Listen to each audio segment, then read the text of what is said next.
ದಿಗಂಬರೆ ಪೂಜ್ಯಾಯ ರಾಘವೇಂದ್ರಾಯ ಸತ್ಯಧರ್ಮರತಾಯ ಚ ಭಜತಾಂ ಕಲ್ಪವೃಕ್ಷಾಯ ನಮತಾಂ ಕಾಮಧೇನವೇ ಆಪಾದ ಮೌಲಿಪರ್ಯಂತಂ ಗುರುಣಾಂ ಆಕೃತಿಂ ಸ್ಮರೇತ್ ತೇನ ವಿಘ್ನಾಃ ಪ್ರಣಶ್ಯಂತಿ ಸಿದ್ಧ್ಯಂತಿ ಚ ಮನೋರಥಾಃ. ಪೂಜ್ಯಾಯ ಏವಂ ನಾರಾಯಣಂ ನತ್ವ ಸರ್ವದೋಷ ವಿವರ್ಜಿತಂ ಪರಿಪೂರ್ಣ ಗುರುಂಶ್ಚಾನ್ ಗೀತಾರ್ಥಂ ವಕ್ಷ್ಯಾಮಿ ಲೇಷತಃ. ಭಗವದ್ಗೀತಾ ಗೀತಾ ಸುಗೀತಾ ಕರ್ತವ್ಯ ಕಿಮನ್ಯೈಃ ಶಾಸ್ತ್ರವಿಸ್ತರೈಃ ಯಾಸ್ವಯಂ ಪದ್ಮನಾಭಸ್ಯ ಮುಖಪದ್ಮಾದ್ ವಿನಿಸೃತ. ಗೀತೆಯ ಅಧ್ಯಯನ ಮಾಡಿ ಅರ್ಥಪೂರ್ಣವಾಗಿ ಅರ್ಥಜ್ಞಾನದ ಪೂರ್ವಕವಾಗಿ ಭಕ್ತಿಯಿಂದ ಅದನ್ನು ಗಾನ ಮಾಡಬೇಕು. ಅದು ಸುಗೀತಾ ಕರ್ತವ್ಯ. ಅರ್ಥವನ್ನು ತಿಳ್ಕೊಂಡು ಭಕ್ತಿಯಿಂದ ಅದನ್ನ ಗಾನ ಮಾಡಿದರೆ ಭಗವಂತನಿಗೆ ಎದುರು ಪ್ರೀತಿಗೋಸ್ಕರ ಪಠಣ ಮಾಡಿದರೆ ಅದು ಸುಗೀತ ಆಗ್ತದೆ. ಅದನ್ನು ಮಾಡಬೇಕು. ಕಿಮನ್ಯೈ ಶಾಸ್ತ್ರ ವಿಸ್ತರೈಹಿ, ಬೇರೆ ಬೇರೆ ಶಾಸ್ತ್ರವನ್ನು ಓದಿ ಸಮಯ ವ್ಯರ್ಥ ಮಾಡೋದಕ್ಕಿಂತ ಅಂದ್ರೆ ವಿನಿಯೋಗ ಮಾಡೋದಕ್ಕಿಂತ ಗೀತಾಶಾಸ್ತ್ರದಲ್ಲಿ ಎಲ್ಲ ಸಾರವು ಅಡಗಿದೆ. ಆದ್ದರಿಂದ ಅದನ್ನು ಹೆಚ್ಚು ಒತ್ತು ಕೊಟ್ಟು ಅಧ್ಯಯನ ಮಾಡಿ ಕೃತಾರ್ಥರಾಗಲಿ ಅಂತ ಹೇಳ್ತಾ ಇದ್ದಾರೆ. ಗೀತಾ ಅಸುಗೀತಾ ಕರ್ತವ್ಯ. ನಮಗೆ ಗೀತೆ ಎಂಬುದು ಸುಗೀತ ಆಗಬೇಕು ನಮ್ಮ ಪಾಲಿಗೆ. ಅಂದ್ರೆ ಅದು ಸರಿಯಾಗಿ ಆ ಗೀತೆಯ ಸರಿಯಾದ ಅರ್ಥವನ್ನು ತಿಳ್ಕೊಂಡು ಭಗವಂತ ಮೆಚ್ಚಿಕೊಳ್ಳುವ ರೀತಿಯಲ್ಲಿ ಆ ಗೀತಾ ಪಠಣ ಭಗವಂತ ಅದನ್ನು ಸ್ವೀಕರಿಸಬೇಕು. ಆ ರೀತಿಯಾಗಿ ನಾವು ಅದನ್ನು ಸುಗೀತೆ ಮಾಡಬೇಕಾದ್ರೆ ಅದು ಅಸುಗೀತ ಆಗಬೇಕು, ಪ್ರಾಣಗೀತೆ ಆಗಬೇಕು. ಮುಖ್ಯ ಪ್ರಾಣನ ಅವತಾರಭೂತರಾದಂತಹ ಆಚಾರ್ಯರು ಯಾವ ಮಾರ್ಗದರ್ಶನ ನಮಗೆ ನೀಡಿದ್ದಾರೆ, ಯಾವ ರೀತಿಯಾಗಿ ಅರ್ಥೈಸಬೇಕೆಂಬುದಾಗಿ ಗೀತಾ ಭಾಷ್ಯದಲ್ಲಿ ಗೀತಾ ತಾತ್ಪರ್ಯದಲ್ಲಿ ಏನೆಂದು ಅರ್ಥ ವಿವರಣೆ ನೀಡಿದ್ದಾರೆ. ಆ ವಿವರಣೆ ಅರ್ಥಕ್ಕೆ ಅನುಸಂಧಾನ ಮಾಡ್ತಾ ಭಕ್ತಿಯಿಂದ ಗಾನ ಮಾಡಿದರೆ ಅದು ನಿಜವಾಗಿ ಅಸುಗೀತ ಆಗತ್ತೆ. ಪರಮಾತ್ಮನಿಗೂ ಕೂಡ ಅದು ಪ್ರಾಣದಂತೆ ಪ್ರಿಯವಾದ ಗೀತ ಆಗತ್ತೆ. ಈ ಹಿನ್ನೆಲೆಯಲ್ಲಿ ನಾವು ಅಧ್ಯಯನ ನಡೆಸಬೇಕಾದದ್ದು ಭಾರತಂ ಸರ್ವಶಾಸ್ತ್ರೇಷು ಸಾರಂ ಭಾರತಂ ಸರ್ವಶಾಸ್ತ್ರೇಷು ಭಾರತೆ ಗೀತಿಕಾ ಸಹಸ್ರನಾಮಾಪಿ ಜ್ಞೇಯಂ ಪಾಠ್ಯಂಚ ತದ್ವಯಂ ಭಾರತಂ ಸರ್ವಶಾಸ್ತ್ರೇಷು ಸಾರಂ ತತ್ರ ನಾಮ ಸಹಸ್ರಕಂ ವೈಷ್ಣವಂ ಕೃಷ್ಣಗೀತಾತ ಸಜ್ಞಾನಾತ್ ಮುಚ್ಯತೆಂಜ ಎಂಬಲ್ಲಿ ಬ್ರಹ್ಮಾಂಡ ಪುರಾಣ ಮತ್ತು ಮಹಾಕೂರ್ಮ ಪುರಾಣ ಎರಡನ್ನು ಆಧರಿಸಿ ಗೀತಾ ಭಾಷ್ಯದಲ್ಲಿ ಗೀತಾ ತಾತ್ಪರ್ಯದಲ್ಲಿ ಒಂದೇ ಅಭಿಪ್ರಾಯ ಬರುವ ಹೇಳಿದ್ದಾರೆ. ಸರ್ವಶ್ರೇಷ್ಠವಾದದ್ದು ಮಹಾಭಾರತ. ಎಲ್ಲಾ ಶಾಸ್ತ್ರದಲ್ಲಿ ಸಾರಭೂತವಾದದ್ದು ಮಹಾಭಾರತ ಅಂತ. ಯಾಕೆಂದ್ರೆ ನಿಮಗೆಲ್ಲ ಗೊತ್ತಿದೆ, ಮಹಾಭಾರತವನ್ನು ಬೇರೆ ಇತರ ಎಲ್ಲ ಗ್ರಂಥಗಳ ಅಭಿಮಾನಿ ದೇವತೆಗಳನ್ನು ಒಂದು ಕಡೆಯಲ್ಲಿ ಆಹ್ವಾನ ಮಾಡಿ ಮಣಿಯಲ್ಲಿ, ಇನ್ನೊಂದು ಕಡೆಯಲ್ಲಿ ಮಹಾಭಾರತದ ಅಭಿಮಾನಿ ಅದನ್ನು ಆಹ್ವಾನ ಮಾಡಿದಾಗ ಮಹಾಭಾರತ ಗ್ರಂಥದ ತೂಕದಿಂದ ಅದು ಭಾರದಿಂದ ಕೆಳಗೋಯಿತು. ಮಹತ್ವ ಭಾರವತ್ವಾಚ ಮಹಾಭಾರತ ಮುಚ್ಚಿದೆ. ಹಾಗಾಗಿ ಅರ್ಥದ ಭಾರದಿಂದ ಮತ್ತೆ ಗ್ರಂಥವು ಕೂಡ ವಿಸ್ತಾರ 1,00,000 ಶ್ಲೋಕಾತ್ಮಕವಾದದ್ದು. ಅರ್ಥದ ಭಾರದಿಂದ ಶಬ್ದದ ಭಾರದಿಂದ ಅದು ಕೆಳಗೆ ಕುಸಿತು. ಭಾರದಿಂದ ಮಹತ್ವಪೂರ್ಣವಾದದ್ದು ಭಾರದಿಂದ ಕೂಡಿದ ಗ್ರಂಥ, ಅತ್ಯಂತ ತೂಕದ ಗ್ರಂಥ. ಆದ್ದರಿಂದಾಗಿ ವೇದಕ್ಕಿಂತಲೂ ಕೂಡ ಉತ್ತಮವಾದದ್ದು. ಯಾಕೆಂದ್ರೆ ವೇದದಲ್ಲಿ ಕೆಲವೊಂದು ವಿಸ್ತಾರವಾಗಿ ಹೇಳದಿದ್ದ ಭಗವಂತನ ವೇದವ್ಯಾಸರೂಪಿ ಪರಮಾತ್ಮನ ಬುದ್ಧಿಯಲ್ಲಿ ಇರ್ತಕ್ಕಂತಹ ಗುಣಗಳೆಲ್ಲ ಅಲ್ಲಿ ವಿಶೇಷ ಅಧಿಕಾರಿಗಳಿಗೆ ಆ ಗುಣದ ಆವಿಷ್ಕಾರವು ಭಾರತದಿಂದ ಆಗ್ತಾ ಇದೆ. ಹಾಗಾಗಿ ವೇದಕ್ಕಿಂತಲೂ ಮಿಗಿಲಾದದ್ದು ಮಹಾಭಾರತ ಅಂತ ಮಾತಿದೆ. ಅಂತ ಮಹಾಭಾರತದಲ್ಲಿಯೂ ಕೂಡ ಸಾರವಾದದ್ದು ಯಾವುದು? 18 ಪರ್ವನ್ನೊಳಗೊಂಡ ಮಹಾಭಾರತದಲ್ಲಿ ಸಾರವಾದದ್ದು 2. ವೈಷ್ಣವಂ ಕೃಷ್ಣಗೀತಾಚ. ಒಂದು ಭಗವದ್ಗೀತೆ, ಇನ್ನೊಂದು ವಿಷ್ಣು ಸಹಸ್ರನಾಮ. ಅದು ಎರಡೂ ಕೂಡ ಪಾರಾಯಣದಲ್ಲಿ ಬಹಳ ಪ್ರಚಲಿತ ಇದೆ. ನಾವು ವಿಷ್ಣು ಸಹಸ್ರನಾಮ ಪಾರಾಯಣ ಎಷ್ಟೋ ಸಹಸ್ರನಾಮಗಳು ಪ್ರಸಿದ್ಧವಾದರೂ ಕೂಡ ವಿಷ್ಣು ಸಹಸ್ರನಾಮ ಬಹಳ ಪ್ರಖ್ಯಾತಿಯನ್ನು ಪಡೆದಿದೆ. ಸಾವಿರಾರು ಸಹಸ್ರನಾಮಗಳಿದೆ. ಅದು ಹೆಚ್ಚು ಪ್ರಚಲಿತ ಇರುವುದು, ಪಾಠದಲ್ಲಿ ಪ್ರಚಲಿತ ಇರುವುದು ವಿಷ್ಣು ಸಹಸ್ರನಾಮ. ಹಾಗೆ ನೂರಾರು ಗೀತೆಗಳಿವೆ, ರುದ್ರಗೀತೆ, ಆ ಗೀತೆ, ಈ ಗೀತೆ ಅಂತ. ಆದರೆ ವಿಶೇಷವಾಗಿ ಭಗವದ್ಗೀತೆ ಅದು ಕಂಠದಲ್ಲೆಲ್ಲ ಇಡ್ತೇವೆ ನಾವು. ಅದರ ಭಗವದ್ಗೀತೆಯ ಅಭಿಯಾನೇ ನಡೀತಾ ಇದೆ. ಹಾಗಾಗಿ ಶಾಸ್ತ್ರದಲ್ಲಿ ಸಾರಭೂತವಾದ ಮಹಾಭಾರತ ಆದರೆ ಮಹಾಭಾರತದ ಶಿಖರಪ್ರಾಯವಾಗಿರ್ತಕ್ಕಂಥದ್ದು ಒಂದು ಭಗವದ್ಗೀತೆ, ಇನ್ನೊಂದು ವಿಷ್ಣು ಸಹಸ್ರನಾಮ. ಧ್ಯೇಯಂ ಪಾಠ್ಯಂಚ ತದ್ವಯಂ. ಅದನ್ನು ಮೊದಲು ತಿಳ್ಕೋ, ಅದನ್ನು ಪಠನ ಮಾಡೋ. ಅರ್ಥಾತ್ ಅರ್ಥಾನುಸಂಧಾನವಾಗಿ ಸರಿಯಾಗಿ ಅರ್ಥ ತಿಳ್ಕೊಂಡು ಭಕ್ತಿಯಿಂದ ಪಠನ ಮಾಡಬೇಕು. ಇವತ್ತು ನಮಗೆ ಅದು ಕಂಠಪಾಠ ಆಗ್ತಾ ಇದೆ, ಹೃದಯ ಪಾಠ ಆಗಿದೆ. ಹೃದಯದಲ್ಲಿ ಅರ್ಥದ ಅನುಸಂಧಾನ ಮಾಡ್ತಾ ಕಂಠಪಾಠ ಮಾಡಿದ್ರೆ ಅದು ದೇವರಿಗೆ ಮುಟ್ಟತ್ತೆ. ಅದು ಅತ್ಯಂತ ಪ್ರಿಯವಾದದ್ದು. ಅಂತಹ ಎರಡು ಭಗವದ್ಗೀತೆಗೆ ಎರಡು ಮುಖದ ಅರ್ಥ ವಿವರಣೆಯನ್ನ ಆಚಾರ್ಯರು ಮಾಡಿದ್ದಾರೆ. ಗೀತಾ ಭಾಷ್ಯವನ್ನು ಮಾಡಿದರು, ಗೀತಾ ತಾತ್ಪರ್ಯವನ್ನೂ ಮಾಡಿದರು. ಹೀಗೆ ಎರಡು ಮುಖದ ಅರ್ಥವನ್ನು, ಯಾಕಂದ್ರೆ ಅದನ್ನು ಕಾಣಬೇಕಾದ್ರೆ ಎರಡು ಕಣ್ಣುಗಳನ್ನು ಕೊಟ್ಟಿದ್ದಾರೆ. ಒಂದು ಗೀತಾ ಭಾಷ್ಯ, ಇನ್ನೊಂದು ಗೀತಾ ತಾತ್ಪರ್ಯ. ಈ ಎರಡು ಕಣ್ಣಿನಿಂದ ಭಗವದ್ಗೀತೆಯ ವಿಶ್ವರೂಪವನ್ನು ಅವರವರ ಯೋಗ್ಯತಾನುಸಾರವಾಗಿ ನೋಡಬಹುದು. ಶಾಸ್ತ್ರದ ವಿಶ್ವರೂಪವನ್ನ ಹೀಗೆ ಎರಡು ಕಣ್ಣನ್ನು ನಮಗೆ ಕೊಟ್ಟವರು ಆನಂದ ತೀರ್ಥರು. ಅಂತಹದ್ರಲ್ಲಿ ಆಚಾರ್ಯರು ಭಗವದ್ಗೀತೆಯನ್ನ ವಸ್ತುತಸ್ತು ಆ ಭಗವದ್ಗೀತೆಯನ್ನು ರಚನೆ ಮಾಡಿದ, ಭಾಷ್ಯವನ್ನು ರಚನೆ ಮಾಡಿದ ಆಚಾರ್ಯರು ಉಡುಪಿಯಲ್ಲೇ ಇರ್ತಕ್ಕಂಥ ತನ್ನ ಕುಲದೇವರಾಗಿರ್ತಕ್ಕಂತಹ ಅನಂತೇಶ್ವರನಿಗೆ, ಅನಂತಾಸನಿಗೆ ಅರ್ಪಣೆ ಮಾಡಬಹುದಿತ್ತು. ಅರ್ಪಣೆ ಮಾಡಿಲ್ಲ ನಾ ಹೇಳುವುದಿಲ್ಲ. ಆ ಸ್ಪೆಷಲ್ ಆದ ಆ ಒಂದು ಕಾಣಿಕೆಯನ್ನ ಉಡುಪಿಯಿಂದ ಬಹಳ ದೂರದಲ್ಲಿರುವಂತಹ ಬದ್ರೀನಾರಾಯಣನಿಗೆ ಹೋಗಿ ಅರ್ಪಣೆ ಮಾಡ್ತಾರೆ. ಇದು ಈಗ ಔಚಿತ್ಯ. ಪಕ್ಕದಲ್ಲೇ ಅನಂತೇಶ್ವರ ಕುಲದೇವರೇ ಇರುವಾಗ ಅವತಾರ ಮಾಡುವಾಗ ಕೆಳಗಿಳಿದು ಮೊತ್ತ ಮೊದಲು ಅನಂತಾಸನಿಗೆ ಆಚಾರ್ಯನು ನಮಸ್ಕಾರ ಮಾಡಿ ಪಾಜಕದ ಸಿದ್ಧವಾಗಿರ್ತಕ್ಕಂತಹ 32 ಲಕ್ಷದ ಕಂಗೊಳಿಸುವ ದೇಹ ಒಳಗೆ ಪ್ರವೇಶ ಮಾಡಿದರು. ಅವತಾರ ಎತ್ತುವ ಸಂದರ್ಭದಲ್ಲಿ ಮೊತ್ತ ಮೊದಲು ಅನಂತಾಸಕ್ತಿಗೆ ನಮಸ್ಕಾರ, ಉಡುಪಿಯ ಅನಂತಾಸ ನಮಸ್ಕಾರ ಮಾಡಿದವರು. ಅಲ್ಲೇ ಇರ್ತಕ್ಕಂಥ ಅನಂತಾಸನಿಗೆ ಆ ಭಗವದ್ ರೂಪಕ್ಕೆಯನ್ನು ಮನಸ್ಸಿನ ಮಾಡಿದರೂ ಕೂಡ ಮಾಡಿರಬಹುದು. ಅದು ದೂರದ ಬದ್ರೀನಾರಾಯಣನಿಗೆ ಅದನ್ನ ಎಲ್ಲರ ಸಕ್ಷಮದಲ್ಲಿ ಅರ್ಪಣೆ ಮಾಡುವ ಔಚಿತ್ಯ ಏನಿತ್ತು ಅಂತ ಹೇಳಿದ್ರೆ, ಈ ಭರತಖಂಡದ ಉಪಾಸ್ಯ, ಯಾಕಂದ್ರೆ ಈ ಜಂಬೂದ್ವೀಪದಲ್ಲಿ ಬೇರೆ ಬೇರೆ ಖಂಡದಲ್ಲಿ ಬೇರೆ ಬೇರೆ ಭಗವದ್ ರೂಪಗಳು ಉಪಾಸ್ಯವಾಗಿರ್ತವೆ. ಈ ಭರತಖಂಡದಲ್ಲಿ ಉಪಾಸ್ಯ ರೂಪ ಯಾವುದು, ವಿಶೇಷ ಭಗವದ್ ರೂಪ ಯಾವುದು ಅಂದ್ರೆ ಬದ್ರೀನಾರಾಯಣ. ಈ ಭರತಖಂಡದಲ್ಲಿ ಅವತಾರವಾದ ಬಳಿಕ ಭರತಖಂಡದಲ್ಲಿ ವಿಶೇಷವಾಗಿ ಉಪಾಸ್ಯನಾಗಿರ್ತಕ್ಕಂಥವನು ಬದ್ರೀನಾರಾಯಣ. ಆದ್ರಿಂದಾಗಿ ನಮ್ಮ ಜನ್ಮ ಸಾರ್ಥಕ ಆಗಬೇಕಾದ್ರೆ ನಾವೇನಾದರೂ ಕಾಣಿಕೆಯನ್ನು ಕೊಡಬೇಕು. ಈ ಭರತಖಂಡದ ಅಧಿಕೃತ ಉಪಾಸ್ಯ ರೂಪ ಬದ್ರೀನಾರಾಯಣ. ಆದ್ರಿಂದಾಗಿ ಅವರಿಗೆ ಅದನ್ನು ಕಾಣಿಕೆಯನ್ನು ಅರ್ಪಿಸಬೇಕು. ಈ ಖಂಡದಲ್ಲಿ ಅವತಾರ ಮಾಡಿದ ನಂತರ ಅರ್ಪಿಸಬೇಕು ಎಂಬ ಉದಾತ್ತ ದೃಷ್ಟಿಯಿಂದ ಆಚಾರ್ಯರು ಆ ಬದ್ರೀನಾರಾಯಣನಿಗೆ ಆ ಗೀತಾಭಾಷ್ಯವನ್ನ ಅರ್ಪಣೆ ಮಾಡಿದರು. ಇದು ಒಂದು. ಇದು ಮತ್ತೆ ಈ ಗೀತಾಭಾಷ್ಯ ಅನೇಕರು ಗೀತೆಗೆ ಅರ್ಥ ಬರೆದಿದ್ದಾರೆ, ವ್ಯಾಖ್ಯಾನ ಮಾಡಿದ್ದಾರೆ. ಯಾಕೆಂದ್ರೆ ಗೀತೆ ಯಾರ್ಯಾರಿಗೆ ಗೀತೆ ನೋಡಿದಾಗ ಒಂದೊಂದು ರೀತಿಯಾದ ಕುತೂಹಲ, ಕೆರಳು, ಅವರೆಲ್ಲರೂ ಕೂಡ ವ್ಯಾಖ್ಯಾನ ಮಾಡಿದರು. ಗೀತೆಗೆ ತುಂಬಾ ವ್ಯಾಖ್ಯಾನ ಮಾಡಿದರು.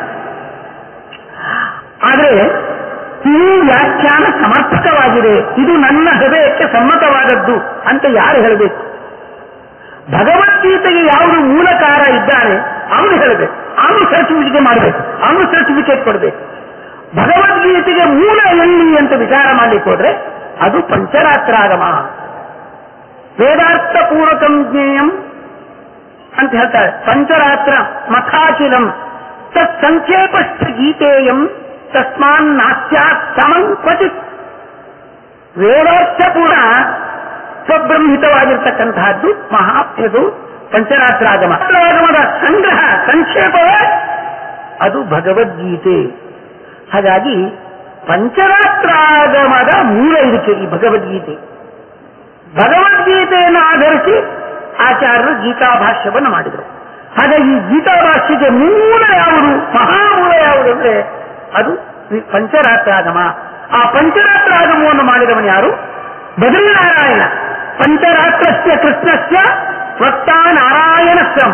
ನಾರಾಯಣ ಶರೀರ ಅಂದ್ರೆ ಅವತಾರ ರೂಪದಲ್ಲಿ ಯಮದೇವರಿಂದ ಮೂರ್ತಿ ದೇವಿಯಲ್ಲಿ ಅವತಾರ ಮಾಡಿದ ಬದ್ರೀನಾರಾಯಣ ಆ ಪಂಚರಾತ್ರಾಗಮದ ಪ್ರವರ್ತಕ.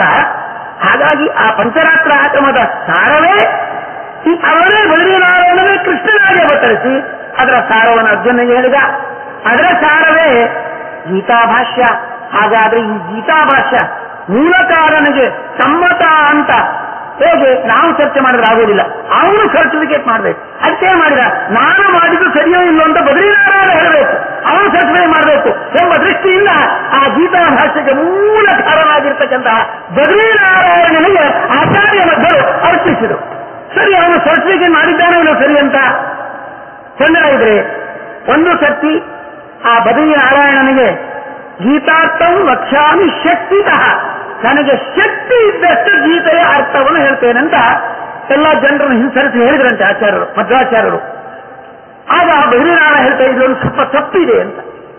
ನಿನಗೆ ಅತಿ ಅತಿ ಸೂಕ್ಷ್ಮ ಅರ್ಥ ಗೊತ್ತಿದೆ, ನೀನು ಈ ರೀತಿಯಾಗಿ ಸೂಕ್ಷ್ಮ ಅರ್ಥ ಗೊತ್ತಿದೆ ಅಂತ ಹೇಳ್ತಾ ಹೋದ್ರೆ ಜನರಿಗೆ ಅದು ಅರ್ಥ ಆಗ್ಬೇಕಲ್ಲ. ಜನರ ಬುದ್ಧಿ ಬಹಳ ಅಲ್ಪ ಇದೆ, ನಿನಗೆ ವಿಶಾಲವಾದ ಬುದ್ಧಿ ಇದೆ. ಏತದರ್ಥ ಮತ್ತು ಸೂಕ್ಷ್ಮ ಸೂಕ್ಷ್ಮ ಅರ್ಥವನ್ನು ನೀನು ತಿಳಿಲಿಕ್ಕೆ ಶಕ್ತ. ಆಗ ನೀನು ಶಕ್ತಿಗನುಸಾರವಾಗಿ ಹೇಳಿದ್ದಲ್ಲ, ನಿನ್ನ ಶಕ್ತಿ ಜಾಸ್ತಿ ಇದೆ, ನೀನು ಉಪವಾದದ್ದನ್ನೇ ಹೇಳಿದ್ದಿ. ನಿನ್ನ ಶಕ್ತಿ ಮಾತ್ರ ಇಷ್ಟನ್ನು ತಿಳ್ಕೊಳ್ಬೇಡ, ಜಾಸ್ತಿ ಇದೆ, ನಿನ್ ತುಂಬಾ ಶಕ್ತಿ ಇದೆ. ನೀನು ಹೇಳಿದ್ದು ಲೇಷ ಮಾತ್ರ, ಶಕ್ತಿಗನುಸಾರವಾಗಿ ಹೇಳಿದ್ದಲ್ಲ. ನಿನ್ನ ಶಕ್ತಿ ಇಷ್ಟೇ ಅಲ್ಲ, 2 ಶಕ್ತಿ ನಿನ್ನದಲ್ಲ, ದಶಾರ್ಥ ಸರ್ವ ಭಾರತೆ 10 ಅರ್ಥವನ್ನು ಹೇಳ್ತಾ ಇದ್ದೆ ನೀನು.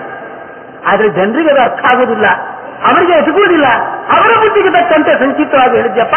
ಹಾಗಾಗಿ ಲೇಷಾತಃ ಅಂತ ಸಿದ್ದು ಅಂತ ಅಲ್ಲಿ ತಿದ್ದುಪಡಿ ಮಾಡಿದ. ಎಲ್ಲ ಒಂದು ಶಕ್ತಿ ಗೀತಾ ಪ್ರವಚನ ಶಿಷ್ಯರಿಗೆ ಮಾಡಿ ಆಯಿತು, ಪ್ರವಚನ ಆಯಿತು.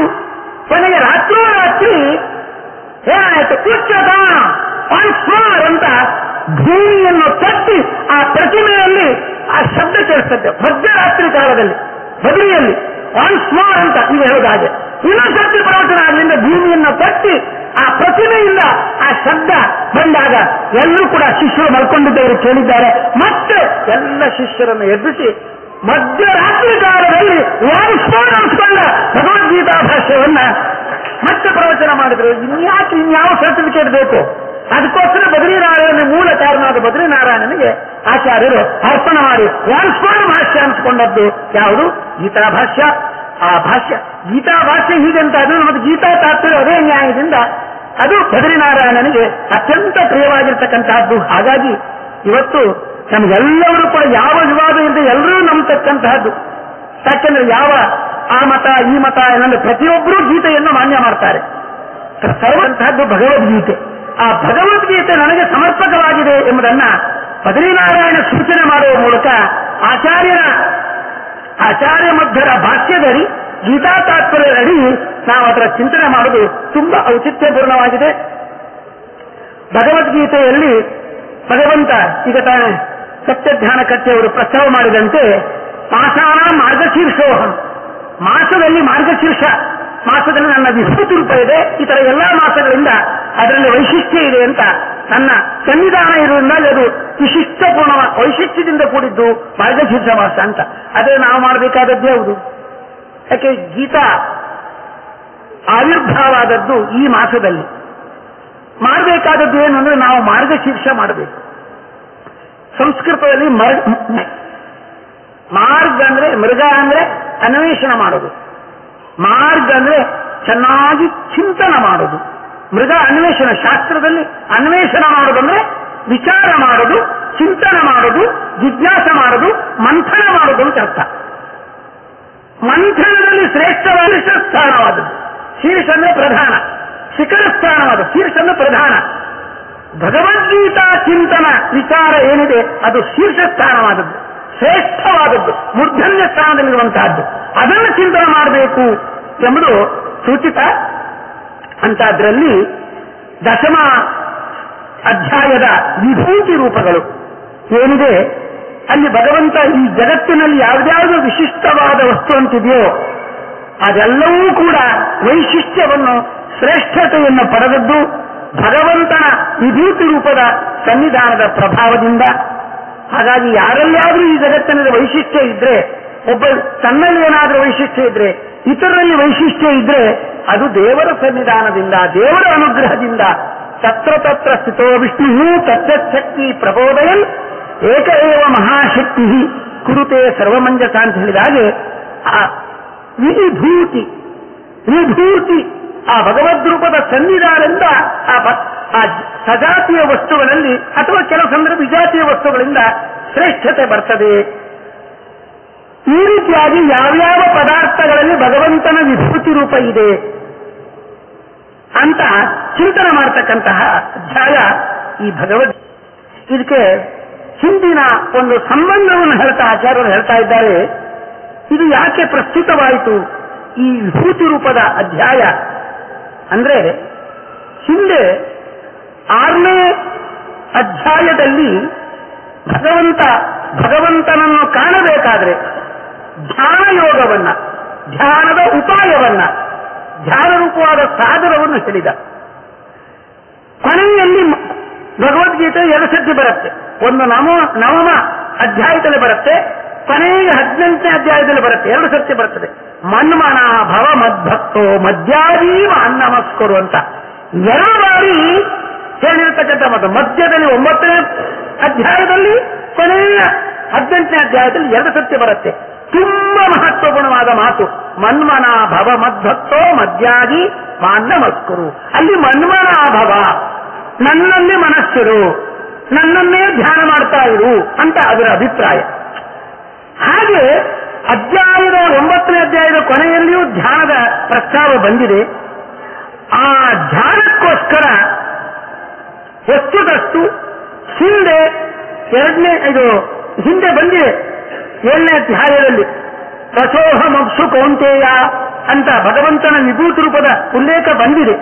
ಆದರೆ ಇದೇ ಈ ಅಧ್ಯಾಯದ ಹೆಸರು ಹೇಳುವಂತೆ ವಿಸ್ತಾರವಾಗಿ ಅದನ್ನು ಸಂಕ್ಷಿಪ್ತವಾಗಿ ಭಗವಂತನ ವಿಭೂತಿ ರೂಪವನ್ನ 7ನೇ ಅಧ್ಯಾಯದಲ್ಲಿ ಹೇಳಿದ್ರೆ, ಈ 10ನೇ ಅಧ್ಯಾಯದಲ್ಲಿ ಮತ್ತಷ್ಟು ವಿಸ್ತಾರವಾಗಿ ಭಗವದ್ರೂಪ ವಿಭೂತಿ ರೂಪದ ಚಿಂತನ ಇಲ್ಲಿ ನಡೆದಿದೆ. ಒಂದು ಪ್ರಶ್ನೆ, ಇದು ಎಲ್ಲರಿಗೂ ಸಂಬಂಧ ಅಂದ್ರೆ ಎಲ್ಲರೂ ಕೇಳಬಹುದು. ಆದರೆ ಧ್ಯಾನ ಮಾಡಿದ್ರೆ ಯಾವ ಅಧಿಕಾರಿಗಳಿಗೆ ಅಂದ್ರೆ ಒಂದು ವಿಶಿಷ್ಟ ಅಧಿಕಾರಿಗಳು ಇರ್ತಾರೆ. ಆ ವಿಶಿಷ್ಟ ಅಧಿಕಾರಗಳು ತತ್ತತ್ ಪದಾರ್ಥದಲ್ಲಿದ್ದ ಆ ವೈಶಿಷ್ಟ್ಯಕ್ಕೆ ಕಾರಣವಾದ ವಿಭೂತಿ ರೂಪವನ್ನ ಅವರು ಧ್ಯಾನ ಮಾಡುವ ಅರ್ಹತೆಯನ್ನು ಪಡೆದವರು. ಅಂತ ಅಧಿಕಾರಿಗಳನ್ನು ಕಟಾಕ್ಷೀಕರಿಸಿ ಇಲ್ಲಿ ವಿಭೂತಿ ರೂಪದ ಉಲ್ಲೇಖ ಬಂದಿದೆ. ಆದರೆ ಪ್ರತಿಯೊಬ್ಬರೂ ಕೂಡ ಆಗಬಹುದು. ಚಿಂತನೆ ಮಾಡಬೇಕಾದ್ರೆ ಅಷ್ಟು ಬುದ್ಧಿಯ ಪ್ರಖರತೆ ಬೇಕು. ಯಾಕಂದ್ರೆ ಏಕಕಾಲದಲ್ಲಿ ಅಷ್ಟು ಭಗವದ್ರೂಪಗಳು ಚಿಂತನೆಗೆ ಬರೋದು ಕಷ್ಟ ಆಗ್ತದೆ. ಅದು ಆದ್ದರಿಂದಾಗಿ ಆ ಚಿಂತನ ಧ್ಯಾನ ಕೆಲವರು ಮಾತ್ರ ಅಧಿಕಾರಿಗಳಿಗೆ ಸೀಮಿತವಾದದ್ದು, ಎಲ್ಲರಿಗೂ ಎಟುಕುವಂತಹದ್ದಲ್ಲ. ತಿಳ್ಕೊಳ್ಳುವುದು ಮಾತ್ರ ಎಲ್ಲರೂ ತಿಳ್ಕೊಳ್ಬೇಕಾದದ್ದು. ಅದಕ್ಕೋಸ್ಕರ ಇಲ್ಲಿ ಆ ವಿಶೇಷ ವಿಭೂತಿ ರೂಪದ ಚಿಂತನವನ್ನ ನಡೆಸಲಾಗಿದೆ. ಮಧ್ಯದಲ್ಲಿ ಇನ್ನೊಂದು ಅಭಿಪ್ರಾಯ ಏನಂದ್ರೆ, ಭಗವಂತನ ಒಂದು ವಿಶಿಷ್ಟ ಕಾರಣತ್ವ, ಒಂದೊಂದು ವಿಶಿಷ್ಟವಾದ ಪದಾರ್ಥಗಳನ್ನು ಭಗವಂತ ಸೃಷ್ಟಿ ಮಾಡಿದ ಅಂತ ವಿಶೇಷ ಕಾರಣತ್ವವನ್ನು ಕೂಡ ಅದನ್ನು ಉಪಾಸನೆ ಮಾಡುವ ಅಧಿಕಾರಿಗಳಿರ್ತಾರೆ. ಹಾಗಾಗಿ ಅದರ ಉಲ್ಲೇಖವೂ ಕೂಡ ಇಲ್ಲಿ ಬಂದಿದೆ. ಏನದು ವಿಭೂತಿ ಅಂದ್ರೆ ಏನು? ಮುಖ್ಯವಾದದ್ದು ವಿಭೂತಿ ಅಂದ್ರೆ ಏನಂತ ಗೊತ್ತಿಲ್ಲ. ಯೇಷಾಂ ವಿಷ್ಣು ಸ್ವರೂಪಾಣಾಂ ಸನ್ನಿಧೇ ಅನ್ಯವಸ್ತುಷು ವಿಶಿಷ್ಟತ್ವಂ ಸಜಾತೆ ಸ್ಯಾತ್ ವಿಭೂತ್ಯಾಖ್ಯಾನಿ ತಾನಿತು. ವಿಭೂತಿ ಏನಂದ್ರೆ, ಸಂಸ್ಕೃತದಲ್ಲಿ ಭೂತಿ ಅಂದ್ರೆ ಉನ್ನತಿ. ಭೂತಿ ಅಂದ್ರೆ ಉನ್ನತಿ. ಯಾರಿಂದ ಉನ್ನತಿ? ವಿನಾ ಉನ್ನತಿ ವಿಭೂತಿ. ವಿನಾ ವಿಶ್ಚಕ್ಷುಷಿ ಯೋಮಿ ವಾತೇಚ ವಿಪಕ್ಷಿ ಪರಮಾತ್ಮನು. ಎಲ್ಲರಿಗಿಂತಲೂ ವಿಶಿಷ್ಟನಾದ ಭಗವಂತ ಅವನು ಅವನಿಂದ ಭೂತಿ, ಅವನ ಸನ್ನಿಧಾನದಿಂದ ಭೂತಿ. ಉನ್ನತಿ ಯಾವ ಪದಾರ್ಥಕ್ಕಿದೆ? ಹಾಗಾಗಿ ಆ ಭಗವಂತನ ಒಂದು ಸನ್ನಿಧಾನದಿಂದ ವಿಶಿಷ್ಟತೆಯನ್ನು ಪಡೆದದ್ದು ಪದಾರ್ಥ, ಅದು ಉನ್ನತವಾಗುವುದು. ಅಂತಹ ಒಂದು ಔನ್ನತ್ಯವನ್ನ ಅನುಗ್ರಹಿಸುವಂತಹ ಪದಾರ್ಥ ಭಗವದ್ರೂಪ ಏನಿದೆ ಅದನ್ನು ವಿಭೂತಿ ಅಂತ ಕರೀತಾರೆ. ಸರಿ, ಇದು 2 ತರದ ವಿಭೂತಿ ರೂಪಗಳಿದೆ. ಅದರಲ್ಲೂ ಕೂಡ ಒಂದು ಲೋಕದ ಜನರ ಕಣ್ಣಿಗೆ ಕಾಣುತ್ತೆ ವಿಭೂತಿ ರೂಪ. ಇನ್ನೊಂದು ಕಾಣುವುದಿಲ್ಲ, ತಿರೋಹಿತವಾಗಿರುತ್ತೆ, ಮರೆಯಾಗಿರುತ್ತೆ. ಉದಾಹರಣೆಗೆ ಇವಾಗ ಯಾವುದದು ಕಣ್ಣಿಗೆ ಕಾಣತಕ್ಕಂಥ ಕೃಷ್ಣೀನಾಂ ವಾಸುದೇವೋಸ್ಮಿ, ಅದು ಕಣ್ಣಿಗೆ ಕಾಣುತ್ತೆ. ಯಾದವರಲ್ಲಿ ಶ್ರೇಷ್ಠ ವಾಸುದೇವ, ವಾಸುದೇವ ಕೃಷ್ಣ, ಅವನ ಕಣ್ಣಿಗೆ ಕಾಣ್ತಾನೆ. ಅದಂತ ಮುನೀನಾಮಪ್ಯಹಂ ವ್ಯಾಸ, ಚಿಂತನಸ್ಥರಲ್ಲ ಮುನಿಗಳಲ್ಲಿ ಯಾರು ಶ್ರೇಷ್ಠ? ವ್ಯಾಸ, ಅವನು ಕಣ್ಣಿಗೆ ಕಾಣ್ತಾನೆ. ಸಿದ್ಧಾನಾಂ ಕಪಿಲೋ ಮುನಿ, ಸಿದ್ಧರಲ್ಲಿ ಕಪಿಲ ಮುನಿ, ಕಪಿಲ ನಾಮಕ ಪರಮಾತ್ಮ ಕಪಿಲ ವಾಸುದೇವ ಕಾಣ್ತಾನೆ, ಕೆಲವೊಂದು ಕಾಣ್ತವೆ.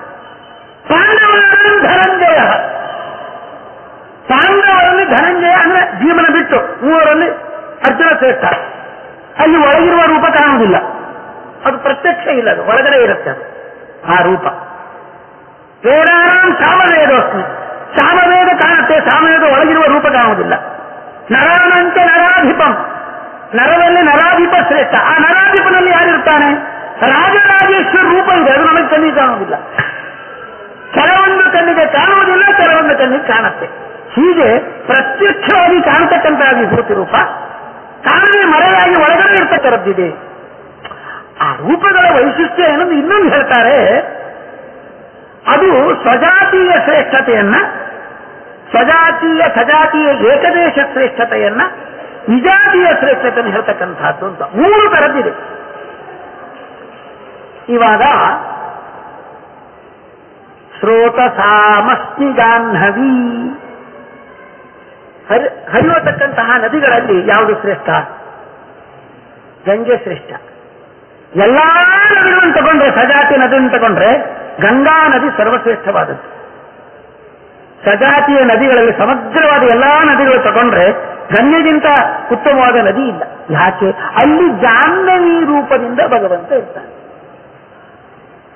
ಅಲ್ಲಿ ಅವನು ಯಾಕೆ ಈ ಜಾಹ್ನವಿ ಅಂತ ಹೆಂಗಸರ ಹೆಸರು ಯಾಕೆ ಬಂತು? ಆ ರೂಪದಲ್ಲಿ ಭಗವಂತ ಇರ್ತಾನೆ. ಅದಕ್ಕೆ ಎಲ್ಲಾ ಇತರ ವಸ್ತುಗಳು, ಗಂಗೆ ರಜಸ್ವರೆ ಆಗೋದೇ ಇಲ್ಲ, ಗಂಗೆ ಎಷ್ಟು ದಿವಸ ಇದ್ರೂ ಕೆಡುವುದಿಲ್ಲ. ಅಲ್ಲಿ ಭಗವಂತನ ವಿಶೇಷ ರೂಪ ಇದೆ, ಅಲ್ಲಿ ದೊಡ್ಡ ಶಕ್ತಿ ಇದೆ ಗಂಗೆಯಲ್ಲಿ. ಅಂದ್ರೆ ಯಾಕೆ ಅಂದ್ರೆ ಅಲ್ಲಿ ಜಾಹ್ನವಿ ರೂಪದಿಂದ ಭಗವಂತ ಇರ್ತಾನೆ. ಏನು ಭಗವಂತನಿಗೆ ಯಾಕೆ ಜಾಹ್ನವಿ ಅಂತ ಹೆಸರು? ಜಹತಾಂ ಅವನಾತ್ ಜಾಹ್ನವಿ. ಏನ್ರಿ, ಎಲ್ಲವುದನ್ನು ಬಿಟ್ಟು ಯಾರು ಗಂಗೆ ಹತ್ರ ವಿಷ್ಣುಪಾದೋದಕ್ಕಂತ ಬರ್ತಾರೆ, ಅಥವಾ ದೇಹವನ್ನು ಯಾರು ಬಿಡ್ತಾರೆ, ಗಂಗೆಯಲ್ಲಿ ಯಾರು ದೇಹವನ್ನು ಬಿಡ್ತಾರೆ, ಯಾರು ಅಸ್ಥಿಯನ್ನು ಬಿಡ್ತಾರೆ, ಅವರೆಲ್ಲ ಉದ್ಧಾರ ಆಗಿದೆ, ಅವರನ್ನು ರಕ್ಷಣೆ ಮಾಡಿ. ಯಾವ ಭಗವಂತ ನೋಡಿ, ಶಾಪಗ್ರಸ್ತನಾದಂತಹ ಅವನು ವೈರಾಗ್ಯದಲ್ಲಿ ಎಲ್ಲವನ್ನು ತೊರೆದು ಪರೀಕ್ಷಿದ್ರಾಗ ಬಂದ. ಎಲ್ಲಿ ಬಂದ? ಗಂಗೆಗೆ ಬಂದ. ಇದು ದೃಷ್ಟಾಂತ. ಜಹತ ಮನೆ ಮಠ ಎಲ್ಲ ಅಭಿಮಾನವನ್ನು ಬಿಟ್ಟು ಬಂದ, ವಿರಕ್ತನಾಗಿ ಬಂದ. ಅಲ್ಲಿ ಏನು ಮಾಡಿದ?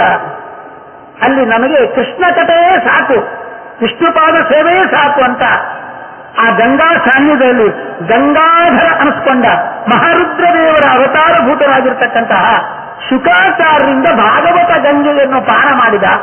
ಭೇಜೆ ಗಜೇಂದ್ರ ಧ್ವಜಪಾದ ಮೂಲಂ, ಅವನನ್ನು ರಕ್ಷಣೆ ಮಾಡೇ ಬಿಟ್ಟ ಪರಮಾತ್ಮ. ತನ್ನ ಸನ್ನಿಧಾನಕ್ಕೆ ವೈರಾಗ್ಯದಿಂದ ಎಲ್ಲರೂ ಯಾವುದಾರಿ ಬಂದದ್ದಕ್ಕೆ ಅವನನ್ನು ಅವರ ರಕ್ಷಣೆ ಮಾಡಿದ. ಶುಕಾಚಾರ್ಯರ ಮೂಲಕ ಭಗವದ್ಗೀತಾ ಗಂಗಾ ಭಾಗವತ ಗಂಗಾ ಪಾನ ಮಾಡಿಸಿ ಸಂಸಾರ ವಿಷಯವನ್ನೆಲ್ಲ ಹೋಗಲಾಡಿಸಿ ಅವನಿಗೆ ಮೋಕ್ಷ ಕೊಟ್ಟು ಭಗವಂತ ರಕ್ಷಣೆ ಮಾಡಿದ. ಹಾಗೆ ಹಿಂದಿನ ಕಾಲದಲ್ಲಿ ಏನಾಗ್ತಿತ್ತಂದ್ರೆ, ಈ ಕಾಶಿ ಯಾತ್ರೆ ಮಾಡುವುದು ಅಂತ ಕೊನೆಯ ತನಕ ಲೈಫ್ ಲಾಂಗ್, ಎಷ್ಟು ವೃದ್ಧ ಆದ ನಂತರ ಮನೆಯಲ್ಲಿ ಗಟ್ಟಿಯಾಗಿ ಕೂತ್ಕೊಂಡು ಟಿವಿ ಮುಂದೆ. ಹಿಂದಿನ ಕಾಲದಲ್ಲಿ ಏನಾಗ್ತಿತ್ತಂದ್ರೆ, ಇವತ್ತು ಹಾಗಲ್ಲ. ಮನುಷ್ಯ ಕೈಕಾಲು ನೆಟ್ಟಗಿದ್ರೆ, ಕೈಕಾಲು ನೆಟ್ಟಗಿಲ್ಲ ಅಂದ್ರೆ ಅವನನ್ನ ಈ ಕಷಾಯಖಾನೆಗೆ ಸೇರಿಸುವಂತೆ ವೃದ್ಧಾಶ್ರಮಕ್ಕೆ ಸೇರಿಸಿಬಿಟ್ಟಾರೆ. ಅವನೇತರ ಕೈಕಾಲು ನೆಟ್ಟಗಿದ್ರೆ ಆ ವೃದ್ಧನಿಗೆ ಏನಪ್ಪ ನನ್ನ ಮಕ್ಕಳನ್ನು ಶಾಣಿ ಬಿಡು, ಇದು ತಗೊಂಡು ಅಂತ ಕಳಿಸ್ತಾರೆ, ದುಡಿಸ್ಕೊಳ್ತಾರೆ. ಹೌದಲ್ರಿ? ಅವನು ಮತ್ತೆ ಪುರಾಣಕ್ಕೆ ಬಂದಾಗ ಅವನಿಗೆ ಚಾನ್ಸೇ ಇರಲ್ಲ. ಪುರಾಣ ಕೇಳೋ ತಾಕತ್ತಿಲ್ಲ ಅಂತ ಆದ್ರೆ ಎಲ್ಲಿ ಕಳಿಸಿಬಿಡ್ತಾರೆ? ಎಲ್ಲಿಗೆ ಏನೋ ಅವನು ಉಪಯೋಗ ಬದುಕಲು ಅಂತ ಹೇಳ್ಬಿಟ್ರೆ ವೃದ್ಧಾಶ್ರಮ ಕಳಿಸಿಬಿಡ್ರೆ. ಏನಾದ್ರು ಸ್ವಲ್ಪ ಆಕ್ಟಿವಿಟಿ ಇದ್ದರೆ ನಮ್ಮ ಮಗರನ್ನ ಕರ್ಕೊಂಡು ಬರ್ಲಿಕ್ಕಾಗತ್ತೆ, ಇಟ್ಕೊಳ್ತಾರೆ. ಇಂಥ ಪರಿಸ್ಥಿತಿಯಲ್ಲಿ ಇವತ್ತು ಅವನಿಗೆ ಸದ್ದು ಬಿದ್ದಿರಬೇಕು ಅವನು. ಆದ್ರೆ ನಿಜವಾಗಿ ಕೂಡ ಹಿಂದಿನ ಕಾಲದಲ್ಲಿ ಏನಿತ್ತಂದ್ರೆ, ಆ ವಾನಪ್ರಸ್ಥಾಶ್ರಮ ಆದ ನಂತರ ಅವರೆಲ್ಲ ಬಿಟ್ಟುಬಿಟ್ಟು ಜಂಜಾಟವನ್ನು ಕಾಶಿಗೆ ಬರ್ತಾ ಇದ್ರು, ಗಂಗಾಸನದಲ್ಲಿ ಕುತ್ಕೊಳ್ತಾ ಇದ್ರು. ನಮ್ಮ ಸಂಸ್ಕೃತಿ ಹೇಗೆಂದ್ರೆ ಕಾಶಿಯ ವರ್ಣಾನ್ಮುಕ್ತಿ. ಆ ಕಾಶಿಯಲ್ಲಿ ಬಂದು ಅದೇನೋ ನಂಬಿಕೆ ಇತ್ತಂದ್ರೆ, ಇವತ್ತದು ಪುರಾಣದಲ್ಲಿ ಪ್ರಸಿದ್ಧ. ಕಾಶಿಯಲ್ಲಿ ವಿಶೇಷವಾದಂತಹ ಸ್ನಾನ ಮಾಡ್ತಾ ದೇಹ ಉತ್ಕ್ರಮಣ ಸಂದರ್ಭದಲ್ಲಿ, ಪ್ರಾಣೋತ್ಕ್ರಮಣ ಸಂದರ್ಭದಲ್ಲಿ ರುದ್ರದೇವರು ಒಂದು ಕಿವಿಯಲ್ಲಿ ರಾಮತಾರಕ ಮಂತ್ರವನ್ನು ಉಪದೇಶ ಮಾಡಿ, ಆ ಆಸೆಯಿಂದ, ಅದು ನಮ್ಮ ಸಂಸ್ಕೃತಿ, ನಮ್ಮ ಪರಂಪರೆ, ಆ ನಂಬಿಕೆಯಿಂದ ಬರ್ತಾ ಇದ್ದು. ಅಲ್ಲಿ ಗಂಗೆಯಲ್ಲೇ ದೇಹತ್ಯಾಗ, ಅಲ್ಲಿ ವಿಶೇಷವಾದ ಕಾಶಿ ಮರಣಾನ್ಮುಕ್ತಿ ಅಂತ ಅಂತಿಮ ಕಾಲದಲ್ಲಿ ರುದ್ರದೇವರ ತಾರಕ ಮಂತ್ರ ಉಪದೇಶ ಪಡೆದು ಅವರು ಉದ್ಧಾರ ಆಗ್ತಾ ಇದ್ರು. ಅಂದ್ರೆ ಮನೆಯ ಜಂಜಾಟವನ್ನು ಬಿಟ್ಟು ಅಭಿಮಾನವನ್ನೆಲ್ಲ ತ್ಯಾಗ ಮಾಡಿ ಗಂಗಾ ಸನ್ನಿಧಾನ ಬಂದಾಗ ರುದ್ರದೇವರ ಉಪದೇಶ, ಅದರ ಮೂಲಕ ಉದ್ಧಾರ. ಈಗ ಇವನು ಭಾಗವತ ಗಂಗೆಯನ್ನ ಕೇಳಿ ಎಲ್ಲ ತ್ಯಾಗ ಮಾಡಿ ಗಂಗೆ ಹತ್ರ ಬಂದಾಗ ಅಲ್ಲಿರುವ ಭಗವಂತ ಶುಕಾಚಾರ್ಯರ ಮೂಲಕ ಭಾಗವತವನ್ನು ಪಾರ ಮಾಡಿಸಿ ಅವನು ಉದ್ಧಾರ ಮಾಡಿದ, ರಕ್ಷಣೆ ಮಾಡಿದ. ಆದ್ದರಿಂದಾಗಿ ಅಂತ ಗಂಗೆ ಆ ರೂಪದಲ್ಲಿ ಭಗವಂತ ಇರ್ತಾನೆ. ಅದು ಎಲ್ಲಾ ನದಿಗಳಿಗಿಂತ ಶ್ರೇಷ್ಠ ಗಂಗೆ, ಅದು ಭಗವಂತನ ವಿಭೂತಿ ರೂಪದಿಂದ. ಇನ್ನೊಂದು ನಕ್ಷತ್ರಾಣ ಮಹಂ ಶಶಿ. ನಕ್ಷತ್ರದಲ್ಲಿ ಶ್ರೇಷ್ಠ ಯಾರು? ಶಶಿ, ಚಂದ್ರ. ಅವನು ನಕ್ಷತ್ರ ಗಣದಲ್ಲಿ ಸೇರುವುದಿಲ್ಲ, ನಕ್ಷತ್ರದಲ್ಲಿ ಚಂದ್ರ ಸೇರುವುದಿಲ್ಲ, ಅವನು ನಕ್ಷತ್ರದ ಪತಿ ಅಷ್ಟೇ. ಕುಬೇರ ಯಕ್ಷ ರಕ್ಷಕ, ಧನದ ಕುಬೇರ ಯಕ್ಷ ರಕ್ಷಸರಲ್ಲಿ ಶ್ರೇಷ್ಠ. ಅವನು ಯಕ್ಷರಲ್ಲಿ ಸೇರುವುದಿಲ್ಲ, ಅವನು ರಾಕ್ಷಸರಲ್ಲಿ ಸೇರುವುದಿಲ್ಲ ಕುಬೇರ. ಅದಕ್ಕೆ ಏನ್ ಮಾಡಿದ್ರು, ವಿಜಾತಿಯ ಶ್ರೇಷ್ಠತ. ವಿಜಾತಿಯ ಗುಂಪಿಗೆ ಅವನು ಆ ಜಾತಿಯಲ್ಲಿ ಸೇರುವುದಿಲ್ಲ, ಆದ್ರೆ ಆ ಗುಂಪಿಗೆ ಅವನು ನಾಯಕ. ವರುಣೋ ಯಾದಸಾಮಹಂ, ಜಲಚರ ಪ್ರಾಣಿಗಳಲ್ಲಿ ಸೇರುವುದಿಲ್ಲ ವರುಣ, ಆದ್ರೆ ಅದಕ್ಕೆ ನಾಯಕ. ಅವನ ಆ ಜಾತಿಯಲ್ಲಿ ಸೇರುವುದಿಲ್ಲ, ವಿಜಾತಿಯ ಗುಂಪಿಗೆ ನಾಯಕನಾಗಿ ಜಾತ. ನಕ್ಷತ್ರಗಳ ಗುಂಪಿಗೆ ನಾಯಕನಾಗಿ ಆ ಜಾತಿಯಲ್ಲಿ ಸೇರಿ ಅವನು ಶ್ರೇಷ್ಠನಾಗಿದ್ದಾನೆ. ಅದಕ್ಕೆ ಅವನಿಗೆ ಅಂತ ಒಂದು ಶ್ರೇಷ್ಠತ್ವ ಕೊಡುವವನು ಭಗವಂತ. ಅದು ವಿಜಾತೀಯ. ಸಜಾತಿಯ ಏಕದೇಶದಲ್ಲಿ ಶ್ರೇಷ್ಠ. ಆಯುಧಾರಾಮಹಂ ವಜ್ರಂ. ಆಯುಧದಲ್ಲಿ ಯಾವುದಪ್ಪ ಶ್ರೇಷ್ಠ ಅಂದ್ರೆ ವಜ್ರಾಯುಧ. ಹೌದಾ? ಎಲ್ಲಾ ಆಯುಧಗಳಲ್ಲಿ ವಜ್ರಾಯುಧ ಶ್ರೇಷ್ಠ ಅಲ್ಲ, ಭಗವಂತನ ಸುದರ್ಶನ ಇದೆ ಅಲ್ವಾ? ಅದಕ್ಕೆ ಏನು ಮಾಡಬೇಕು, ಒಂದು ಗುಂಪು ಮಾತ್ರ ಸಮಗ್ರವಾದದಲ್ಲ, ಏಕದೇಶ ಆಯುಧಗಳಲ್ಲಿ ಇಂದ್ರದೇವರ ಮೇಲಿರುವ ಎಲ್ಲ ಆಯುಧಗಳನ್ನು ಬಿಟ್ಟು, ಸುದರ್ಶನಾದಿಗಳನ್ನು ಬಿಟ್ಟು ಏಕದೇಶ ಆಯುಧದಲ್ಲಿ ಯಾವ ಶ್ರೇಷ್ಠ ಅಂದ್ರೆ ಇಂದ್ರದೇವರ ವಜ್ರಾಯುಧ. ಪಾಂಡವನ ಧನಂಜಯ. ಪಾಂಡವರು 5 ಮಂದಿ ಇದ್ದಾರೆ, ಅದನ್ನು ಧನಂಜಯ ಶ್ರೇಷ್ಠ, ಭೀಮಶ್ರೇಷ್ಠ. ನಿಜವಾಗಿಯೂ ಕೂಡ ಮಹಾಭಾರತದ ಸ್ಪಷ್ಟ ಉಂಟು ಭೀಮಶ್ರೇಷ್ಠ ಅಂತ. ಆದ್ರಿಂದಾಗಿ ಮೂವರನ್ನು ಮಾತ್ರ ತಗೊಳ್ಬೇಕು. ಭೀಮನನ್ನು ಬಿಟ್ಟು 4 ಜನ ಅಂದ್ರೆ ಅರ್ಜುನ, ಧರ್ಮರಾಜ, ನಕುಲ, ಸಹದೇವರ ಗುಂಪಿನಲ್ಲಿ ಯಾರು ಶ್ರೇಷ್ಠ? ಅರ್ಜುನ ಶ್ರೇಷ್ಠ. ಅದು ಸಜಾತಿಯ ಏಕದೇಶವನ್ನು ತಗೊಂಡ್ಬಿಟ್ಟು ಅದನ್ನು ಶ್ರೇಷ್ಠತೆಯನ್ನ, ವಿಜಾತೀಯದಿಂದ ಶ್ರೇಷ್ಠತೆಯನ್ನ, ಸಮಗ್ರ ಸಜಾತಿಯಿಂದ ಶ್ರೇಷ್ಠತೆಯನ್ನ ಅನುಗ್ರಹಿಸುವ ರೂಪಗಳು, ಪ್ರತ್ಯಕ್ಷವಾದ ರೂಪಗಳು, ಪ್ರತ್ಯಕ್ಷ ಕಾಣದಿದ್ದ ರೂಪಗಳು ಅಂತ ಹೀಗೆ ವ್ಯವಸ್ಥೆಯನ್ನು ಬಿಡಿ ಪ್ರಮಾಣದ ಮೂಲಕ ಉಲ್ಲೇಖ ಮಾಡಿದ್ದಾರೆ. ಆ ರೀತಿಯಾಗಿ ಅದಕ್ಕೆ ಕೃಷ್ಣ ಹೇಳ್ತಾನೆ, ಭೂಯೇವ ಮಹಾಬಾಹೋ ಶೃಣುಮೇ ಪರಮಂಬಚ ಯತ್ತೇಹಂ ಪ್ರಿಯಮಾನಾಯ ವಕ್ಷ್ಯಾಮಿ ಹಿತಕಾನ್ಯಯ. ನೋಡಪ್ಪ, ನಿನಗೆ ನಿಜವಾಗಿ ಕೂಡ ಕೇಳುವ ಯೋಗ್ಯತೆ ಇದೆ, ನನ್ನ ಪ್ರೀತಿಗೆ ಪಾತ್ರನಾಗಿದ್ದಿ, ಹೇಳಿದ್ದನ್ನ ಅದನ್ನು ಆಸ್ವಾದಿಸಿ ನನ್ನ ತುಂಬಾ ಸಂತೋಷ ಪಟ್ಟಿದ್ದಿ, ನಿನಗೆ ಶ್ರೋತ್ರನಾಗುವ ಅರ್ಹತೆ ಇದೆ ನಿನ್ನಲ್ಲಿ, ನನಗೂ ತುಂಬಾ ಸಂತೋಷ ಆಗಿದೆ. ನಾನು ಮತ್ತೆ ನಿನಗೆ ಉಪಾಸನೆ ಧ್ಯಾನ ಮಾಡಬೇಕಾದ್ರೆ ಧ್ಯೇಯವಾದ ಪರಿಚಯ ಮಾಡಬೇಕು. ಧ್ಯೇಯವಾದ ಪರಿಚಯವನ್ನು ನಿನಗೆ ಮಾಡ್ತೇನೆ. ಅದನ್ನು ಈಗ ಅತ್ಯಂತ ನಾನು ಹೇಳಿದ್ದನ್ನ ಆಸ್ವಾದನೆ ಮಾಡಿ ಸಂತೋಷ ಪಟ್ಟಿದ್ಯಾ, ಅದನ್ನ ನಿನಗೆ ಮತ್ತೆ ಹೇಳ್ತೇನೆ. ಯಾಕೆಂದ್ರೆ ಹಿತಕಾಮ್ಯಯ, ನೀನು ಇನ್ನಷ್ಟು ಒಳ್ಳೆಯದಾಗಲಿ ಎಂಬ ಒಂದು ಆಸೆಯಿಂದ ನಾನು ನಿನಗೆ ಉಪದೇಶ ಮಾಡ್ತೇನೆ ಅಂತ. ಅದು ಹಂತತೆ ಅಂತ ಮತ್ತೊಂದು ಸತ್ಯ ಬರುತ್ತೆ ಬೇರೆ ಬೇರೆ ಕಡೆಗೆ. ತುಂಬಾ ಪ್ರಿಯವಾದ ಮಾತನ್ನು ಅಂತ ಹೇಳಿ ಪ್ರತಿಜ್ಞೆ ಮಾಡಿ ಭಗವಂತ ಎಳೆಯಾಗಿ ಅದನ್ನ ಹೇಳ್ತಾನೆ. ಅದರಲ್ಲಿ ಅರ್ಜುನನಿಗೆ ಹೇಳುವ ಸಂದರ್ಭದಲ್ಲಿ ಮೊದಲು ಏನು ಹೇಳ್ತಾನೆಂದ್ರೆ, ಪರಮಾತ್ಮ ನನ್ನ ಹುಟ್ಟನ್ನು ಯಾರೂ ತಿಳ್ಕೊಳ್ಳಿಕ್ಕೆ ಸಾಧ್ಯ ಇಲ್ಲ. ಇಲ್ಲಿ ನಮೇವಿದು ಸುರಗಣ ಪ್ರಭವಂ ಮಹರ್ಷಯ ಅಹಮಾದಿಹಿ ದೇವಾನ ಮಹರ್ಷೀಣಾಂಚ ಸರ್ವಶಃ. ಇಲ್ಲಿ ಹೇಳುವಾಗ ಏನು ಹೇಳ್ತಾರಂದ್ರೆ, ಭಗವಂತ ಹೇಳ್ತಕ್ಕಂಥ 2 ಅರ್ಥ ಅಲ್ಲಿ. ಒಂದು ಭಗವಂತನ ಪ್ರಭವ ಅಂದ್ರೆ ಪ್ರಭಾವ, ಮಹಿಮೆ. ನನ್ನ ಮಹಿಮೆಯನ್ನ ಅಂತ ಒಂದು ಅರ್ಥ, ಅಥವಾ ಪ್ರಭವ ಅಂದ್ರೆ ನನ್ನ ಉತ್ಪತ್ತಿಯನ್ನ ಅಂತ ಇನ್ನೊಂದರ್ಥ. ದೇವರ ಮಹಿಮೆ ಇದೆ, ಇದ್ರೂ ಅದನ್ನು ಸಾಕಲ್ಲೇನೆ ತಿಳ್ಕೊಳ್ಳಿಕ್ಕಾಗುವುದಿಲ್ಲ ದೇವತೆಗಳಿಗೆ ಅಥವಾ ಋಷಿಗಳಿಗೆ, ಯಾರಿಗೂ. ಯಾಕೆ? ಅದು ಅನಂತ. ಮಿತವಾದ ಬುದ್ಧಿಯಿಂದ ಅದನ್ನು ತುಂಬಿಕೊಳ್ಳಿಕ್ಕಾಗುವುದಿಲ್ಲ. ಯಾಕೆ? ಪ್ರತಿಯೊಬ್ಬ ಮಹಿಮೆ ಮಾತ್ರ ಅನಂತ, ಮಿತವಾದ ಬುದ್ಧಿಯಲ್ಲಿ ಅನಂತ ಮಹಿಮೆಯನ್ನು ತುಂಬಿಕೊಳ್ಳಿಕ್ಕಾಗುವುದಿಲ್ಲ. ಹಾಗಾಗಿ ಮಹಿಮೆ ಇದ್ರೂ ಕೂಡ ತಿಳ್ಕೊಳ್ಳುವ ಬುದ್ಧಿಮತ್ತ ಇಲ್ಲ. ಹಾಗಾಗಿ ಸಾಕಲ್ಲೇನ ತಿಳ್ಕೊಳ್ಳೋದು ಅಂತ ಒಂದರ್ಥ. ಪ್ರಭಾವ ಅಂದ್ರೆ ಪ್ರಭಾವ, ಮಹಿಮೆ. ಇನ್ನೊಂದು ಅರ್ಥ ಏನಂದ್ರೆ ಇಲ್ಲವೇ ಇಲ್ಲ. ನನ್ನ ಪ್ರಭಾವ ಅಂದ್ರೆ ನನ್ನ ಉತ್ಪತ್ತಿ, ಡೇಟ್ ಆಫ್ ಬರ್ತ್ ಕೊಳ್ಳಿಕ್ ಬರುವುದಿಲ್ಲ ನನಗೆ. ಯಾಕೆ? ನನಗೆ ಉತ್ಪತ್ತಿಯೇ ಇಲ್ಲ. ಆಗ ನನ್ನ ಉತ್ಪತ್ತಿಯನ್ನು ಯಾವ ದೇವತೆಗಳು ಋಷಿಗಳು ತಿಳ್ಕೊಳ್ಳಿಲ್ಲ. ಯಾಕೆ ತಿಳ್ಕೊಳ್ಳಿಲ್ಲ? ಉತ್ಪತ್ತಿಯೇ ಇಲ್ಲ. ಆದ್ರಿಂದ ವಾಸುದೇವೋವ ಇದಮಗ್ರ ಆಸೀತ್ ನ ಬ್ರಹ್ಮ ನಚ ಶಂಕರ, ನಾರಾಯಣೋವ ಇದಮಗ್ರ ಆಸೀತ್ ನ ಬ್ರಹ್ಮ ನಚ ಶಂಕರ ಅಂತ ಹೇಳುವಾಗ, ಸೃಷ್ಟಿಕ್ಕಿಂತ ಮೊದಲು ಪ್ರಳಯದಲ್ಲಿ ನಾರಾಯಣ ಇದ್ದ. ನೀರಾಯಣ ಪ್ರಳಯ ಜಲವೇ ಆಶ್ಚರ್ಯವಾಗಿ ಉಳ್ಳವನು, ಅದಕ್ಕೆ ಅವನಿಗೆ ನಾರಾಯಣ ಅಂತ ಹೇಳಿದ್ರು. ನಾರಾಯಣ ನೀರು, ಪ್ರಳಯ ನೀರು, ಅದೇ ಏನ ನಾರಾಯಣ ಹೆಸರು ಸೃಷ್ಟಿಕ್ಕಿಂತ ಮೊದಲು ಅವನಿದ್ದ. ಮತ್ತೆ ಎಲ್ಲರೂ ಅವನಿಂದ ಸೃಷ್ಟರಾದವರು. ಹಾಗಿರಬೇಕಾದ್ರೆ ಅವನಿಗೆ ಸೃಷ್ಟಿಕರ್ತ ಯಾರಿದ್ದಾರೆ? ಎಲ್ಲರೂ ಅವನಿಂದ ಸೃಷ್ಟರಾದ್ರಿಂದಾಗಿ ಅವನಿಗೊಬ್ಬ ಸೃಷ್ಟಿಕರ್ತ ಆದ್ರಿಂದಾಗಿ ಅವನಿಗೆ ಒಂದು ಹುಟ್ಟಿ ಇಲ್ಲವೇ ಇಲ್ಲ. ಅವನನ್ನು ಹುಟ್ಟಿಸಿದವರು ಯಾರೂ ಇಲ್ಲ, ಹುಟ್ಟಿಲ್ಲೇ. ಆದ್ರಿಂದಾಗಿ ಅದಕ್ಕೆ ಅವನಿಗೆ ಅಜ ಅಂತ ಹೆಸರು. ಹಾಗಾಗಿ ಇದ್ದು ಹುಟ್ಟೇ ಇಲ್ಲ. ಆದ್ರಿಂದಾಗಿ ಈ ದೇವತೆಗಳೂ ತಿಳ್ಕೊಳ್ಳಿಲ್ಲ, ಋಷಿಗಳೂ ತಿಳ್ಕೊಳ್ಳ. ಮತ್ತೇನು? ಅಹಂ ಆದಿಹಿ ದೇವಾನಾಂ. ಪರಮಾತ್ಮನಿಗೆ ಹೆಸರು ಆದಿದೇವ ಅಂತ, ದೇವರಿಗೆ ಹೆಸರು ಆದಿದೇವಂತ. ಎಲ್ಲಾ ದೇವತೆಗಳಿಗೂ ಕಾರಣನಾದವನು ನಾನು. ಯಾಕೆ? ನಾನು ಆಗ ಹೇಳಿದ ಹಾಗೆ ಪ್ರತಿಯೊಬ್ಬ ದೇವತೆಗಳು ಎಲ್ಲರಿಗೂ ಅವನು ಮೂಲ ಕಾರಣ ಅವನೇ. ಋಷಿಗಳಿಗೆ ಆಗಲಿ ಮಹರ್ಷಿಗಳಿಗೆ ಆಗಲಿ ಪ್ರತಿಯೊಬ್ಬರಿಗೂ ಕೂಡ, ಋಷಿಗಳಿಗೆ ಮೊದಲಾದವರಿಗೆ ಅವನೇ ಕಾರಣ ಅಂದ್ರೆ ಇನ್ನು ಪುರುಷರಿಗೆ ಇವರಿಗೆಲ್ಲ ಅವನೇ ಕಾರಣ. ಹಾಗಾಗಿ ಅವನು ಎಲ್ಲವರಿಗೂ ಕಾರಣ. ಆದ್ರಿಂದಾಗಿ ಅವನನ್ನು ಹುಟ್ಟಿಸಿದ ಒಬ್ಬ ಕಾರಣ ಇಲ್ಲವೇ ಇಲ್ಲ, ಅವನಿಗೆ ಉತ್ಪತ್ತಿ ಇಲ್ಲ ಅಂತ ಇಲ್ಲಿ ಭಗವಂತನ ಮಹಿಮೆಯನ್ನ ಹೇಳ್ತಾರೆ. ದೇವರ ಮಹಿಮೆ ಇದ್ರೂ ಕೂಡ ಓದಿಲ್ಲ. ಅದಕ್ಕೆ ನನ್ನ ಮಹಿಮೆಯನ್ನು ಯಾರು ಸಾಕಲ್ಲೇನು ತಿಳ್ಕೊಳ್ಳಿಲ್ಲ. ಸರ್ವಶನ ಸಾಕಲ್ಲೇನು. ಇನ್ನು ನನಗೆ ಉತ್ಪತ್ತಿಯೇ ಇಲ್ಲ, ಆದ್ರಿಂದಾಗಿ ನನ್ನ ಉತ್ಪತ್ತಿಯನ್ನು ದೇವತೆಗಳಾಗಿ ಋಷಿಗಳಾಗಿ ಯಾರೂ ತಿಳ್ಕೊಳ್ಳಿಲ್ಲ. ಸರಿ, ಆದರೆ ನಾನು ಮಾತ್ರ ಎಲ್ಲವುದನ್ನು ಸೃಷ್ಟಿ ಮಾಡಿದವನು. ಹೇಳ್ತಾರೆ, ನಾನು ದೇವತೆಗಳಿಗೆ ಋಷಿಗಳಿಗೆ ಎಲ್ಲವುದಕ್ಕೂ ಕಾರಣ. ಇದು ಬಹಳ ಪ್ರಸಿದ್ಧ, ಇಲ್ಲಿ ಗೊಂದಲ ಇಲ್ಲ, ವಿವಾದಾಸ್ಪದ ವಿಷಯ ನಾನು ಹೇಳ್ತಾ ಇಲ್ಲ. ಬಹಳ ಪ್ರಸಿದ್ಧ. ಹೆಸರೇ ಭಗವಂತನಿಗೆ ಅಜ ಅಲ್ಲವೇ? ಅಜ ಅಂದ್ರೆ ಹುಟ್ಟಿಲ್ಲದವನು ಅಂತ ಅರ್ಥ ಅಲ್ವಾ?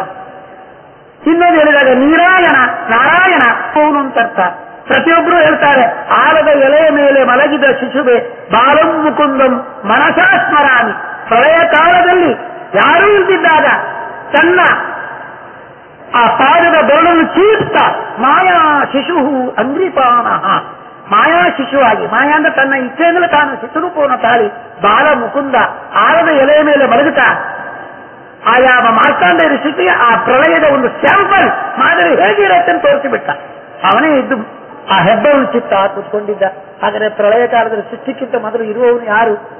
ಫೇಮಸ್ ಆಗಿದೆ, ಬಹಳ ಫೇಮಸ್. ಅದು ಬೇರೆ ಹೇಳ್ತಾ ಇದೆ, ಚಿತ್ರ ಇದೆ, ಎಲ್ಲರೂ ಬಾಲಂ ಮುಕುಂದಂ ಮನಸಾತ್ಮರಾಮಿ ಅಂತ ಹೇಳ್ತಾರೆ. ಅದನ್ನು ಯಾರು ಗೊಂದಲ ಮಾಡ್ತಾರೆ? ಯಾವ ಗೊಂದಲವೂ ಇಲ್ಲ.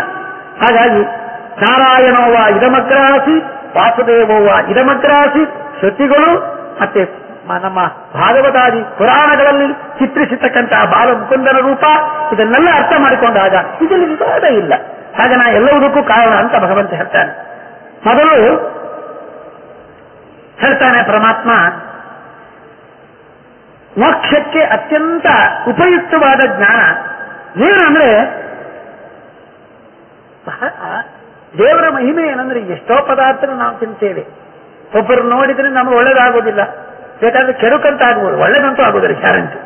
ಆದ್ರೆ ಭಗವಂತನ ನೋಡಿದಾಗ ಭಗವಂತನ ಜ್ಞಾನ ನಮಗೆ ಮೋಕ್ಷವನ್ನೇ ಕೊಡ್ತಾ ಇದೆ. ಹಾಗಾಗಿ ಮೋಕ್ಷ ರೂಪ ಫಲ ಏನು ಸಿಗ್ತದೆ ಅಂತ ಜ್ಞಾನಕ್ಕೆ ಭಗವಂತ ಗೋಚರರಾಗುವನು. ಮೋಕ್ಷೋಪಯೋಗಿ ಜ್ಞಾನ ವಿಷಯ, ಅದು ದೊಡ್ಡ ಮಹಿಮೆ. ಅದನ್ನು ಇಲ್ಲಿ ಬಿಡಿಬಿಡಿಯಾಗಿ ಹೇಳ್ತಾ ಇದ್ದಾರೆ. ಯೋಮಾಂ ಅಜಂ ಅನಾದಿಂಚ ವೇತ್ತಿ ಲೋಕ ಮಹೇಶ್ವರಂ ಅಸಮ್ಮೂಢ ಸಮರ್ಥೇಶು ಸರ್ವಪಾಪೈ ಪ್ರಮುಚ್ಯತೆ. ಬಹಳ ಚಟಕ. ಷಟ್ಪಷ್ಟ ಉಪನಿಷತ್ತಿನಲ್ಲಿ ಒಂದು ಮಾತು ಹೇಳಿದ ಹಾಗೆ, ಅವನು ಅಜ, ಹುಟ್ಟಿಲ್ಲದವನು. ಹುಟ್ಟಿಲ್ಲದವನು ಅಂತ ಹೇಳಿದ್ರೆ ಮತ್ತೆ ಅನಾದಿ. ಹುಟ್ಟಿಲ್ಲ, ಅನಾದಿ ಅಂದ್ರೆ ಅವನಿಗೆ ಕಾರಣ ಇಲ್ಲ ಅನ್ನೋ ಒಂದೇ ಅರ್ಥ. ಮತ್ತೆ ಎರಡು ಸತಿ ಹೇಳಿದಾಗ ಕಾಣುತ್ತೆ. ಅದಕ್ಕೆ ಮಧ್ವಾಚಾರ್ಯರು ಮಾತ್ರ ಒಂದು ವಿಶಿಷ್ಟ ಅರ್ಥ ಹೇಳ್ತಾರೆ. ಅಜ ಅಂದ್ರೆ ಹುಟ್ಟಿಲ್ಲದವನು.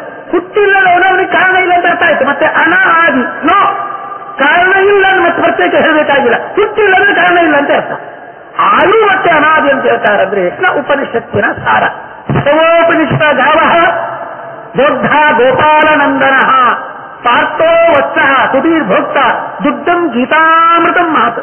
ಎಲ್ಲಾ ಉಪನಿಷತ್ತೆಂಬ ಧೇನುವನ್ನು ಕರೆದಾಗ ಬಂದ ಸಾರವೇ ಭಗವದ್ಗೀತೆ. ಗೋವಳನಾಗಿ ಭಗವಂತ ಕರೆದ ಜ್ಞಾನ ಮುದ್ರೆಯಿಂದ ಅದನ್ನು ಕರುವಾಗಿ ಕುಡಿದ ಉಳಿದ ಪಂಚಭೂತರು ಅದನ್ನು ಅನುಭವಿಸಿದ್ರು ಅಂತ ಹೇಳ್ತಾರೆ. ಹಾಗಾಗಿ ಷಟ್ಪೃಷ್ಟ ಉಪನಿಷತ್ತಿನ ಒಂದು ದೊಡ್ಡ ಮಾತು ಬರ್ತದೆ. ಚಂದ್ರ ಸೂರ್ಯರ ಅಧಿಷ್ಠಾನ ನಿಂತು ರೈ ಅನಿಸಿಕೊಂಡ ಭಾರತೀ ದೇವಿ ಮತ್ತೆ ಪ್ರಾಣದೇವರಿಬ್ಬರೂ ಸೇರಿ ಈ ಜಗತ್ತಿನ ಸೃಷ್ಟಿ ವಿಸ್ತೃತರಾಗ್ತಾರೆ ಅಂತ ಮಾತು ಬರುತ್ತೆ.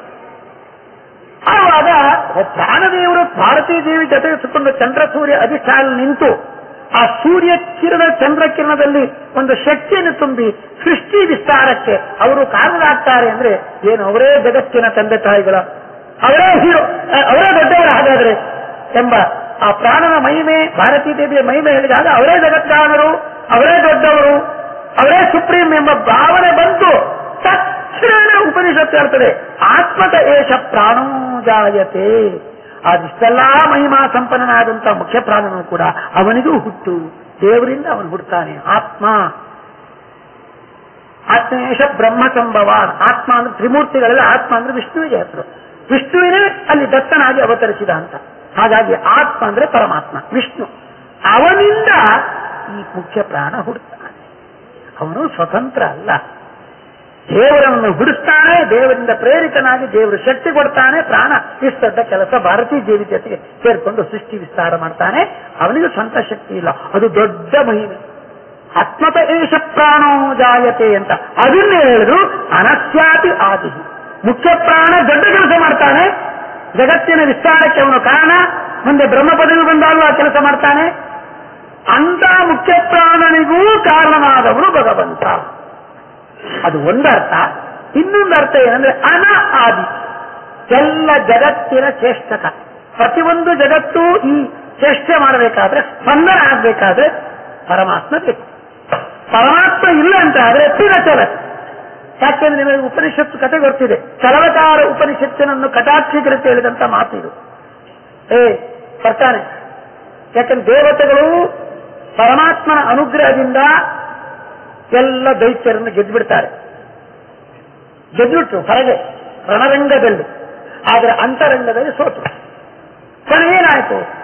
ತಮ್ಮದೇ ಮಹಿಮೆ, ನಾವೇ ಗೆದ್ದವು, ನಮ್ಮ ಪ್ರಭಾವದಿಂದ ನಾವು ಗೆದ್ದಿದ್ದೇವಪ್ಪ ಅಹಂಕಾರ ಒಳಗೆ ಬಂದು ಕುತ್ಕೊಳ್ತು. ಅಂದ್ರೆ ದೈತ್ಯರ ಅಂತರಂಗದೊಳಗೆ ಸೋಲಿಸಿಬಿಟ್ರು. ಕೊನೆಗೆ ಅವರಿಗೆ ಈಗ ತಿದ್ದಬೇಕಾಗಿದೆ. ಅವನ್ನ ತಿದ್ದಲಿಕ್ಕೋಸ್ಕರ ಭಗವಂತ ಏನು ಮಾಡಿದ? ಯಕ್ಷ ರೂಪದಿಂದ ಬರ್ತಾನೆ. ಯಕ್ಷ ರೂಪದಿಂದ ಬಂದು ಆ ಯಕ್ಷ ಯಾವ್ದು ಸ್ವಲ್ಪ ನೀವೆಲ್ಲ ನೋಡ್ಕೊಂಡು ಬಂದ್ರಿ ಅಂತ ಇಂದ್ರ ಮತ್ತು ಕಾಮರು ಚರ್ಚೆ ಮಾಡಿ ಯಾರನ್ನ ಕಳಿಸೋದು ಅಂತ ವಿಚಾರ ಅದನ್ನು ತಿಳ್ಕೊಳ್ಬೇಕು. ನಾವು ಯಕ್ಷ ಯಾರು ತಿಳ್ಕೊಳ್ಬೇಕು ಅಂತ ಮೊದಲು ಅಭಿಪ್ರಾಯಪಟ್ಟವನು ಕಾಮ. ಕೊನೆಗೆ ತಿಳಿದವನು ಯಾರು ಅಂತ ಅದು ಮತ್ತೆ ಇದು ಪಾರ್ವತಿಯ ಮೂಲಕ ಇಂದ್ರದೇವರು ತಿಳಿತಾರೆ. ಮೊದಲು ತಿಳ್ಕೊಳ್ಬೇಕಂತ ಒಂದು ಸಲಹೆ ಕೊಟ್ಟವನು ಕಾಮ. ಮೊದಲೇನಾಯ್ತು? ನಾಸಿಕ್ಯವಾಯು ಬರ್ತಾನೆ. ನೀನದೇನು ಯಕ್ಷ ನೀನು ಯಾರು ಅಂತ ಕೇಳಲಿಕ್ಕೆ ಹೋದವನು ಯಕ್ಷನೇ ಪ್ರಶ್ನೆ ಮಾಡ್ತಾನೆ, ನೀನು ಯಾರು, ನಿನ್ ಸಾಕತ್ತೇನೋ? ಅಯ್ಯೋ, ಇದೆಲ್ಲ ಜಗತ್ತನ್ನು ನೆಗೆರಿಸಿ ಬಿಡ್ತೇನೆ ಅಂತ ಶಕ್ತಿ ನನಗಿದೆ. ಬೇಡ, ಜಗತ್ತು ನೆಗೆರಿಸೋದು ಬೇಡ. ಒಂದು ತೃಣ ಮುಂದಿಟ್ಟ, ಇದನ್ನು ಎಗರಿಸು ಅಂತ. ಏನು ಪ್ರಯತ್ನ ಮಾಡಿದ್ರೆ ಎಗರಿಸ್ಲಿಕ್ಕಾಗಿಲ್ಲ. ಸುಟ್ಟು ತೃಣವನ್ನು ಸುಡು ಅಂದ್ರೆ ಸುಡ್ಲಿಕ್ಕಾಗಿಲ್ಲ ಅಗ್ನಿಗೆ. ಎಲ್ಲ ಹಿಂತಿರುಗಿ ಹೋದ್ರು. ತನಗೆ ಇಂದ್ರದೇವರು ಬರ್ತಾರೆ, ನಾನೇ ತಿಳ್ಕೊಳ್ತೇನೆ ಅಂತ ಬರ್ತಾರೆ. ಇಂದ್ರದೇವರು ಬರ್ತಾರೆ, ಇಂದ್ರದೇವರು ಬಂದಾಗ ಭಗವಂತ ಹೇಳ್ತಾನೆ, ಈಗ ತುಂಬಾ ಮಲಿನಾಗಿದ್ದೇನೆ, ನಾನು ಈ ತೊಳೆಯುವ ಕೆಲಸ ಮಾಡೋಲ್ಲ, ಪಾರ್ವತಿ ಮೂಲಕ ಅಜ್ಞಾನದ ಮಾಲಿನ್ಯ ತೊಳೆಯುವ ಕೆಲಸ ನಾನು ಮಾಡ್ತೇನೆ ಅಂತ ಹೇಳ್ಕೊಂಡು ಪಾರ್ವತಿ ಉಮಾದೇವಿ ಬರ್ತಾಳೆ. ಅವರೆಲ್ಲ ಅಜ್ಞಾನ ಮಾಲಿನ್ಯ ಕೊಳೆ ಮಾಡ್ಕೊಂಡು ತಗೊಂಡ್ಬಿಟ್ಟಿದ್ದಾರೆ. ಮಗು ಎಲ್ಲಾದ್ರೂ ಮಲಿನ ಮಾಡ್ಕೊಂಡ್ಬಿಟ್ರೆ ಎತ್ಕೊಳ್ಳಿಕ್ಕೆ ಯಾರೂ ಬರಲ್ಲ, ತಾಯಿ ಮೊದಲು ತೊಳಿಬೇಕು. ತಾಯಿ ತೊಳೆದು ಶುದ್ಧ ಮಾಡಿದ್ರೆ ಎಲ್ಲ ಎತ್ಕೊಳ್ಳಿಕ್ಕೆ ಬರ್ತಾರೆ. ಹಾಗಾಗಿ ಈಗ ಅವರು ಅಜ್ಞಾನದ ಮಾಲಿನ್ಯದಿಂದ ಮಲಿನಾಗಿದ್ದಾರೆ. ಅದು ದೇವರು ಎತ್ಕೊಳ್ಬೇಕಾದ್ರೆ ಆ ಮಾಲಿನ್ಯ ತೊಳೆಯುವ ಕೆಲಸ ಯಾರು ಮಾಡ್ತಾಳೆ? ಪಾರ್ವತಿ ದೇವಿ ಬಂದು ಉಪದೇಶ ಕೊಡ್ತಾಳೆ. ಇಂದ್ರದೇವರಿಗೆ ಗೊತ್ತಾಯಿತು, ಅಹಂಕಾರ ಬಿಟ್ಟು ಯಕ್ಷ ಯಾರು ಅಂತ ಗೊತ್ತಾಯಿತು, ಪರಮಾತ್ಮ ಅಂತ. ಅದು ಕಥೆ ಬರುತ್ತೆ. ಅಲ್ಲಿ ಆ ಸಂದರ್ಭದಲ್ಲಿ ಅವರಿಗೆ ದೇವರ ಎದುರು ಒಂದು ತೃಣವನ್ನು ಎದುರಿಸಲಿಕ್ಕೆ ಆಗಿಲ್ಲ. ವಾಯುದೇವ ನಾಸಿಕ್ಯ ವಾಯುಗೆ ಅಗ್ನಿಗೆ ಸುಡ್ಲಿಕ್ಕಾಗಿರೋ ಒಂದು ತೃಣವನ್ನ ಇಡೀ ಜಗತ್ತಿಗೆ ತುಂಬ್ತಾನೆ. ಅಂದ್ರೆ ದೇವರ ಅನುಗ್ರಹ ಇಲ್ಲ ಅಂದ್ರೆ ಯಾರು ಏನನ್ನು ಮಾಡ್ಲಿಕ್ಕೆ ಸಾಧ್ಯ ಇಲ್ಲ. ಸರ್ವಕಾರ ಉಪನಿಷತ್ತಿನಲ್ಲಿ ಅವನು ಪ್ರೇರಣೆ ಮಾಡಿದ್ರೆ, ಅವನ ಶಕ್ತಿ ಕೊಟ್ಟರೆ ಚಲನ ಆಗ್ಬೋದು, ಇಲ್ಲದ್ರೆ ಆಗೋದಿಲ್ಲ. ಹಾಗಾಗಿ ಅನಹ, ಈ ಜಗತ್ತನ್ನ ಶ್ರೇಷ್ಠ ಸ್ಪಂದನವನ್ನು ಕೊಡುವನು ಅವನು. ಈ ಜಗತ್ತಿನಲ್ಲಿ ವ್ಯಾಪಾರವನ್ನು ಉಂಟು ಮಾಡುವನು ಪ್ರಾಣ, ಮುಖ್ಯ ಪ್ರಾಣ. ಅವನಿಗೂ ಕಾರಣನಾಗಿ ಪ್ರಾಣಸ್ಥ ಪ್ರಾಣ ಅನ್ಸ್ಕೊಂಡವನು ಮುಖ್ಯ ಪರಮಾತ್ಮ. ಅವನು ಅನ, ಮತ್ತೆ ಆದಿ ಅಂದ್ರೆ ಕಾರಣ. ಇಷ್ಟು ಹೇಳಿ ಇಷ್ಟು ಮಾತ್ರ ತಿಳ್ಕೊಳ್ಬಾರದು. ಇನ್ನೊಂದು ದೊಡ್ಡ ಮಹತ್ವಪೂರ್ಣವಾದ ಮಾತು ಹೇಳ್ತಾರೆ, ಲೋಕಮಹೇಶ್ವರಂ. ಇದು ರಾಯರು ಇದಕ್ಕೆ ಒಂದು ಅರ್ಥ ಬರೆದಿದ್ದಾರೆ, ಎಲ್ಲಾ ಲೋಕಗಳಿಗೂ ಭಗವಂತ ದೊಡ್ಡ ಸ್ವಾಮಿ. ಯಾಕೆಂದ್ರೆ ನಮ್ಮ ಉಪಾಸನೆಯಲ್ಲಿ ಎಲ್ಲರೂ ಮಾಡಬೇಕಾದ ಉಪಾಸನೆ ಸಚ್ಚಿದಾನಂದ ಆತ್ಮ. ಸಚ್ಚಿದಾನಂದ ಆತ್ಮ ಎಂಬ ಉಪಾಸನೆ ಪ್ರತಿಯೊಬ್ಬರೂ ಮಾಡಬೇಕು. ಆತ್ಮಾನಲೋಕ ಉಪಾಸೀತ, ಪರಮಾತ್ಮನನ್ನು ಲೋಕ ಸರ್ವಾಸ್ಯ ಅಂತ ಉಪಾಸನೆ ಮಾಡಬೇಕು. ಅಥವಾ ಗ್ರಾಹ ಯಂತಿತ ಎಂಬಲ್ಲಿ ಆತ್ಮ ವಿಷ್ಣುವನ್ನು ಆತ್ಮ ಅಟ್ಲೀಸ್ಟ್ ಕನಿಷ್ಠ ಬಚ್ಚ ನನ್ನ ಸ್ವಾಮಿ, ಮಮ ಸ್ವಾಮಿ ಹರಿರ್ ನಿತ್ಯಂ ಸ್ವತಂತ್ರ ಪೂರ್ಣ ಷಡ್ಗುಣ. ಆ ಸ್ವಾಮಿತ್ವ ಉಪಾಸನೆ ಆದಿವ್ಯಾಧಿ ನಿಮಿತ್ತೋಪಿ ನಿಮಿತ್ತ ವಿಕ್ಷಿಪ್ತ ಮನಸ್ಸೋಪಿತು. ಆದಿವ್ಯಾಧಿಯಿಂದ ತುಂಬಾ ಮನಸ್ಸು ವಿಕ್ಷಿಪ್ತ ಆಗಿರುತ್ತೆ. ಆ ಸಂದರ್ಭದಲ್ಲಿ ಶತ್ರು ಕೂಡ ಪ್ರಾಣೋತ್ಕ್ರಮಣ ಕಾಲದಲ್ಲಿ ಭಗವಂತ ಸ್ವಾಮಿ ಎಂಬ ಉಪಾಸನೆ ಬಿಡಬೇಡ, ಅಷ್ಟು ಒತ್ತು ಕೊಟ್ಟು ಹೇಳಿದ್ದಾರೆ. ಅಂತ ಸ್ವಾಮಿ ಎಲ್ಲವುದಕ್ಕೂ ಭಗವಂತ ಸ್ವಾಮಿ, ಮಮ ಸ್ವಾಮಿ ಹರಿರ್ ನಿತ್ಯಂ. ಪ್ರತಿಯೊಬ್ಬರೂ ಉಪಾಸನೆ ಮಾಡಬೇಕು.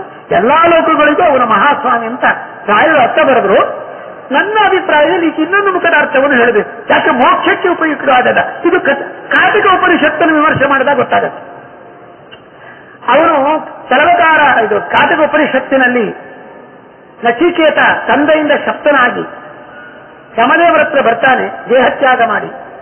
ಯಮದೇವರು ಅಲ್ಲಿ ಇರಲಿಲ್ಲ, ಎಲ್ಲೋ ಬೇರೆ ಕಡೆ ಹೋಗಿದ್ರು. ಕಾಯ್ದ್ರು, 3 ದಿವಸ ಕಾದಿದ್ದಾನೆ, ಏನು ನಾನು ಸತ್ಕಾರ ಸ್ವೀಕಾರ ಮಾಡೋದಿಲ್ಲ ಅಂತ. ಯಮದೇವರು ಬಂದ್ರು. ಬಂದಂತ ಅವ್ರು ಹೇಳ್ತಾಳೆ, ಅಯ್ಯೋ ಅಗ್ನಿ, ಒಬ್ಬ ಬ್ರಾಹ್ಮಣ ಬಂದಿದ್ದಾನಂದ್ರೆ ಅಗ್ನಿ ಬಂದ ಹಾಗೆ, ಅಗ್ನಿಯನ್ನು ಉಪಶಮನ ಮಾಡಬೇಕು, ಇಲ್ಲದ್ರೆ ಸರ್ವಸ್ವ ಹರ ಮಾಡಿ ಹೋಗ್ತಾನೆ. ಅವನು ಬಂದಿದ್ದಾನೆ, ಹರ ವೈವಸ್ವತೋದಕಂ, ಈ ಬ್ರಾಹ್ಮಣನ ಪೂಜೆ ಮಾಡು ಅಂತ ಅತಿಥಿ ರೂಪದಲ್ಲಿ ಬಂದಿರತಕ್ಕಂತಹ ಆ ನಚಿಕೇತನನ್ನ ಸ್ವಾಗತಿಸಿ ಯಮದೇವರು, ನನಗೋಸ್ಕರ 3 ರಾತ್ರಿ ಉಪವಾಸ ಮಾಡಿದ್ಯಾ, ನಿನಗೆ 3 ವರ ಕೊಡ್ತೇನೆ ಅಂತ ಹೇಳಿದಾಗ, ಒಂದು ನನ್ನ ತಂದೆ ನನ್ನ ಬಗ್ಗೆ ತುಂಬಾ ಅಸಮಾಧಾನ ಪಟ್ಟಿದ್ದಾನೆ. ನನ್ನ ತಂದೆ ನನ್ನ ಬಗ್ಗೆ ಒಳ್ಳೆ ಅಭಿಪ್ರಾಯವುಳ್ಳವರಾಗಬೇಕು, ಸುಮನಸ್ಕನಾಗಬೇಕು, ಒಳ್ಳೆ ಮನಸ್ಸವನಲ್ಲಿರಬೇಕು, ತಂದೆ ತಾಯಿಗಳನ್ನು ಎದುರು ಹಾಕೊಳ್ಬಾರ್ದು. ಮಾತೃದೇವವ್ವ ಪಿತೃದೇವೋಭವ ಅಂತಿದೆ, ಅದು ಮೋಕ್ಷಕ್ಕೆ ಪ್ರತಿಬಂಧಕ. ತನ್ನ ತಂದೆಯ ಸೋಮನಸ್ಯ ನನ್ನ ಬಗ್ಗೆ ಶಾಪ ಕೊಟ್ಟು ಕೋಪದಿಂದ ಇದ್ದಾನೆ, ನನ್ನ ತಂದೆ ನನಗೆ ಅನುಗ್ರಹ ಮಾಡಬೇಕು, ನನ್ನ ಬಗ್ಗೆ ಒಳ್ಳೆ ಮನಸ್ಸುಳ್ಳವನಾಗಬೇಕು ಅಂತ.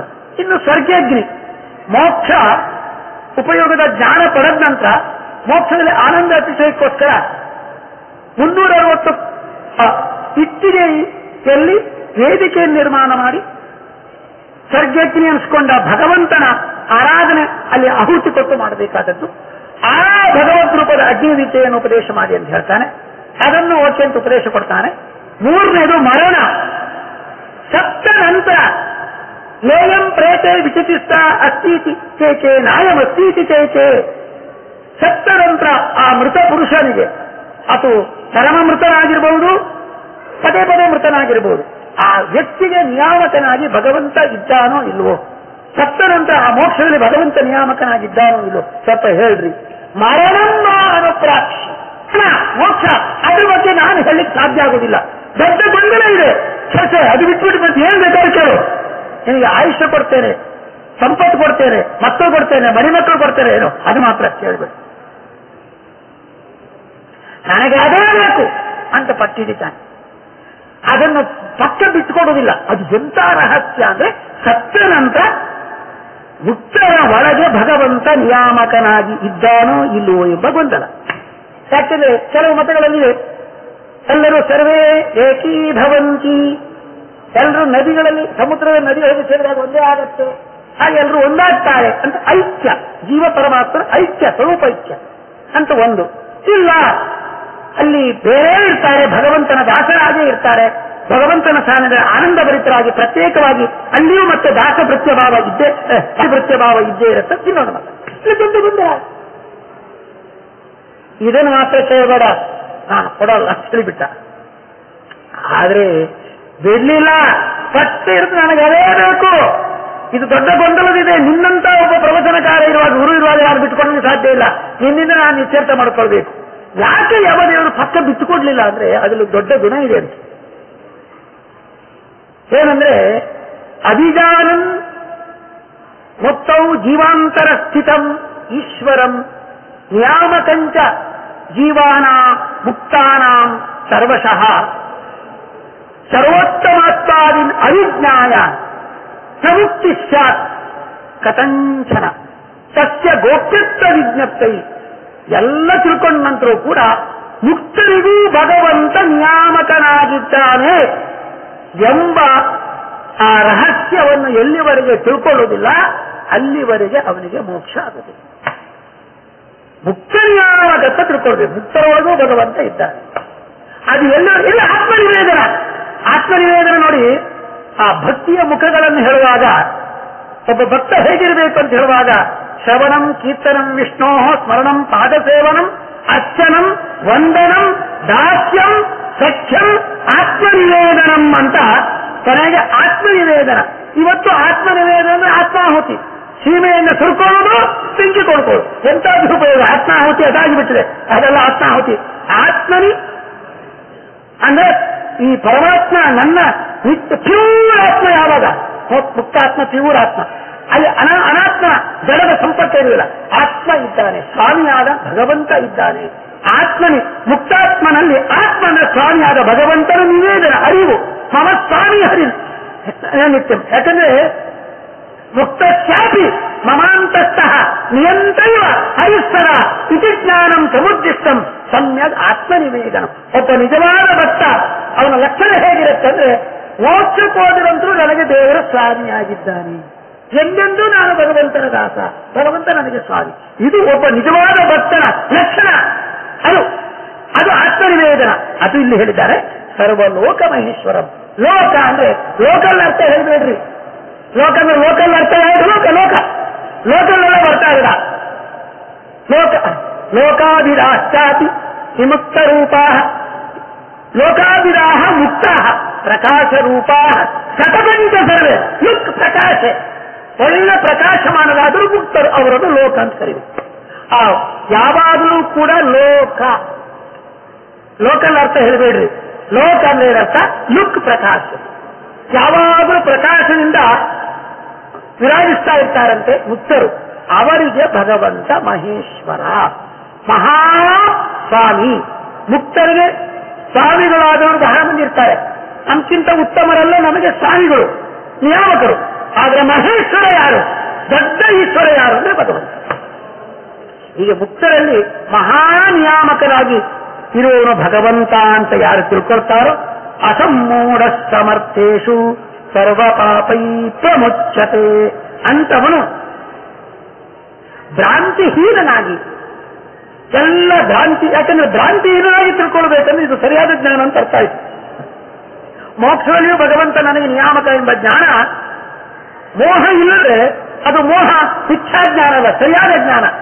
ಎಲ್ಲಾ ಮೋಹ ಇದ್ರೂ ಕೂಡ ಅದರಿಂದ ದೂರನಾಗಿ ಸರ್ವ ಪಾಪದಿಂದ ಮುಕ್ತರಾಗಿ ಮೋಕ್ಷವನ್ನು ಪಡಿತಾನೆ ಅಂತ ಹೇಳ್ತಕ್ಕಂತಹದ್ದು ಮಾತು.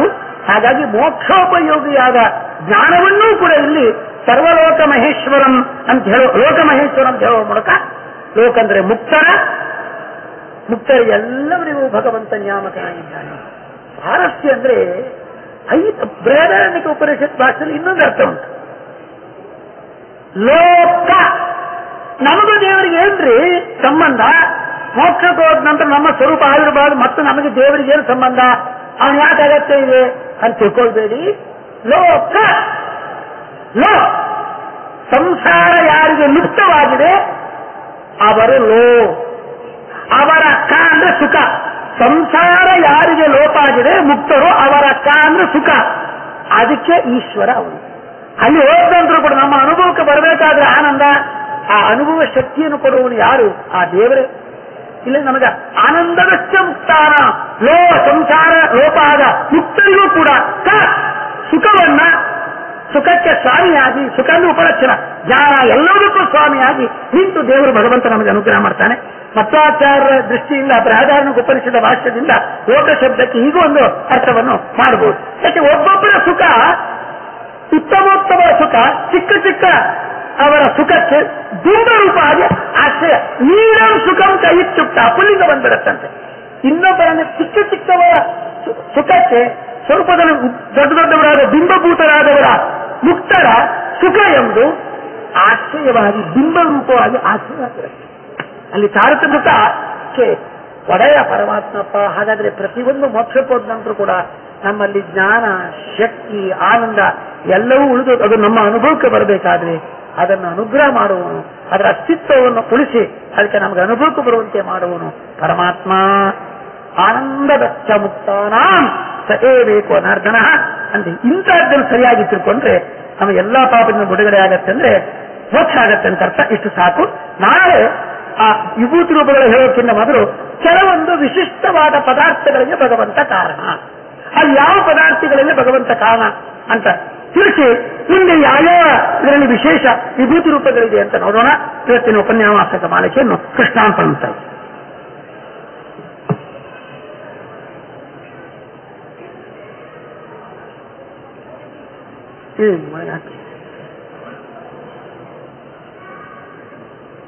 ನಾರಾಯಣ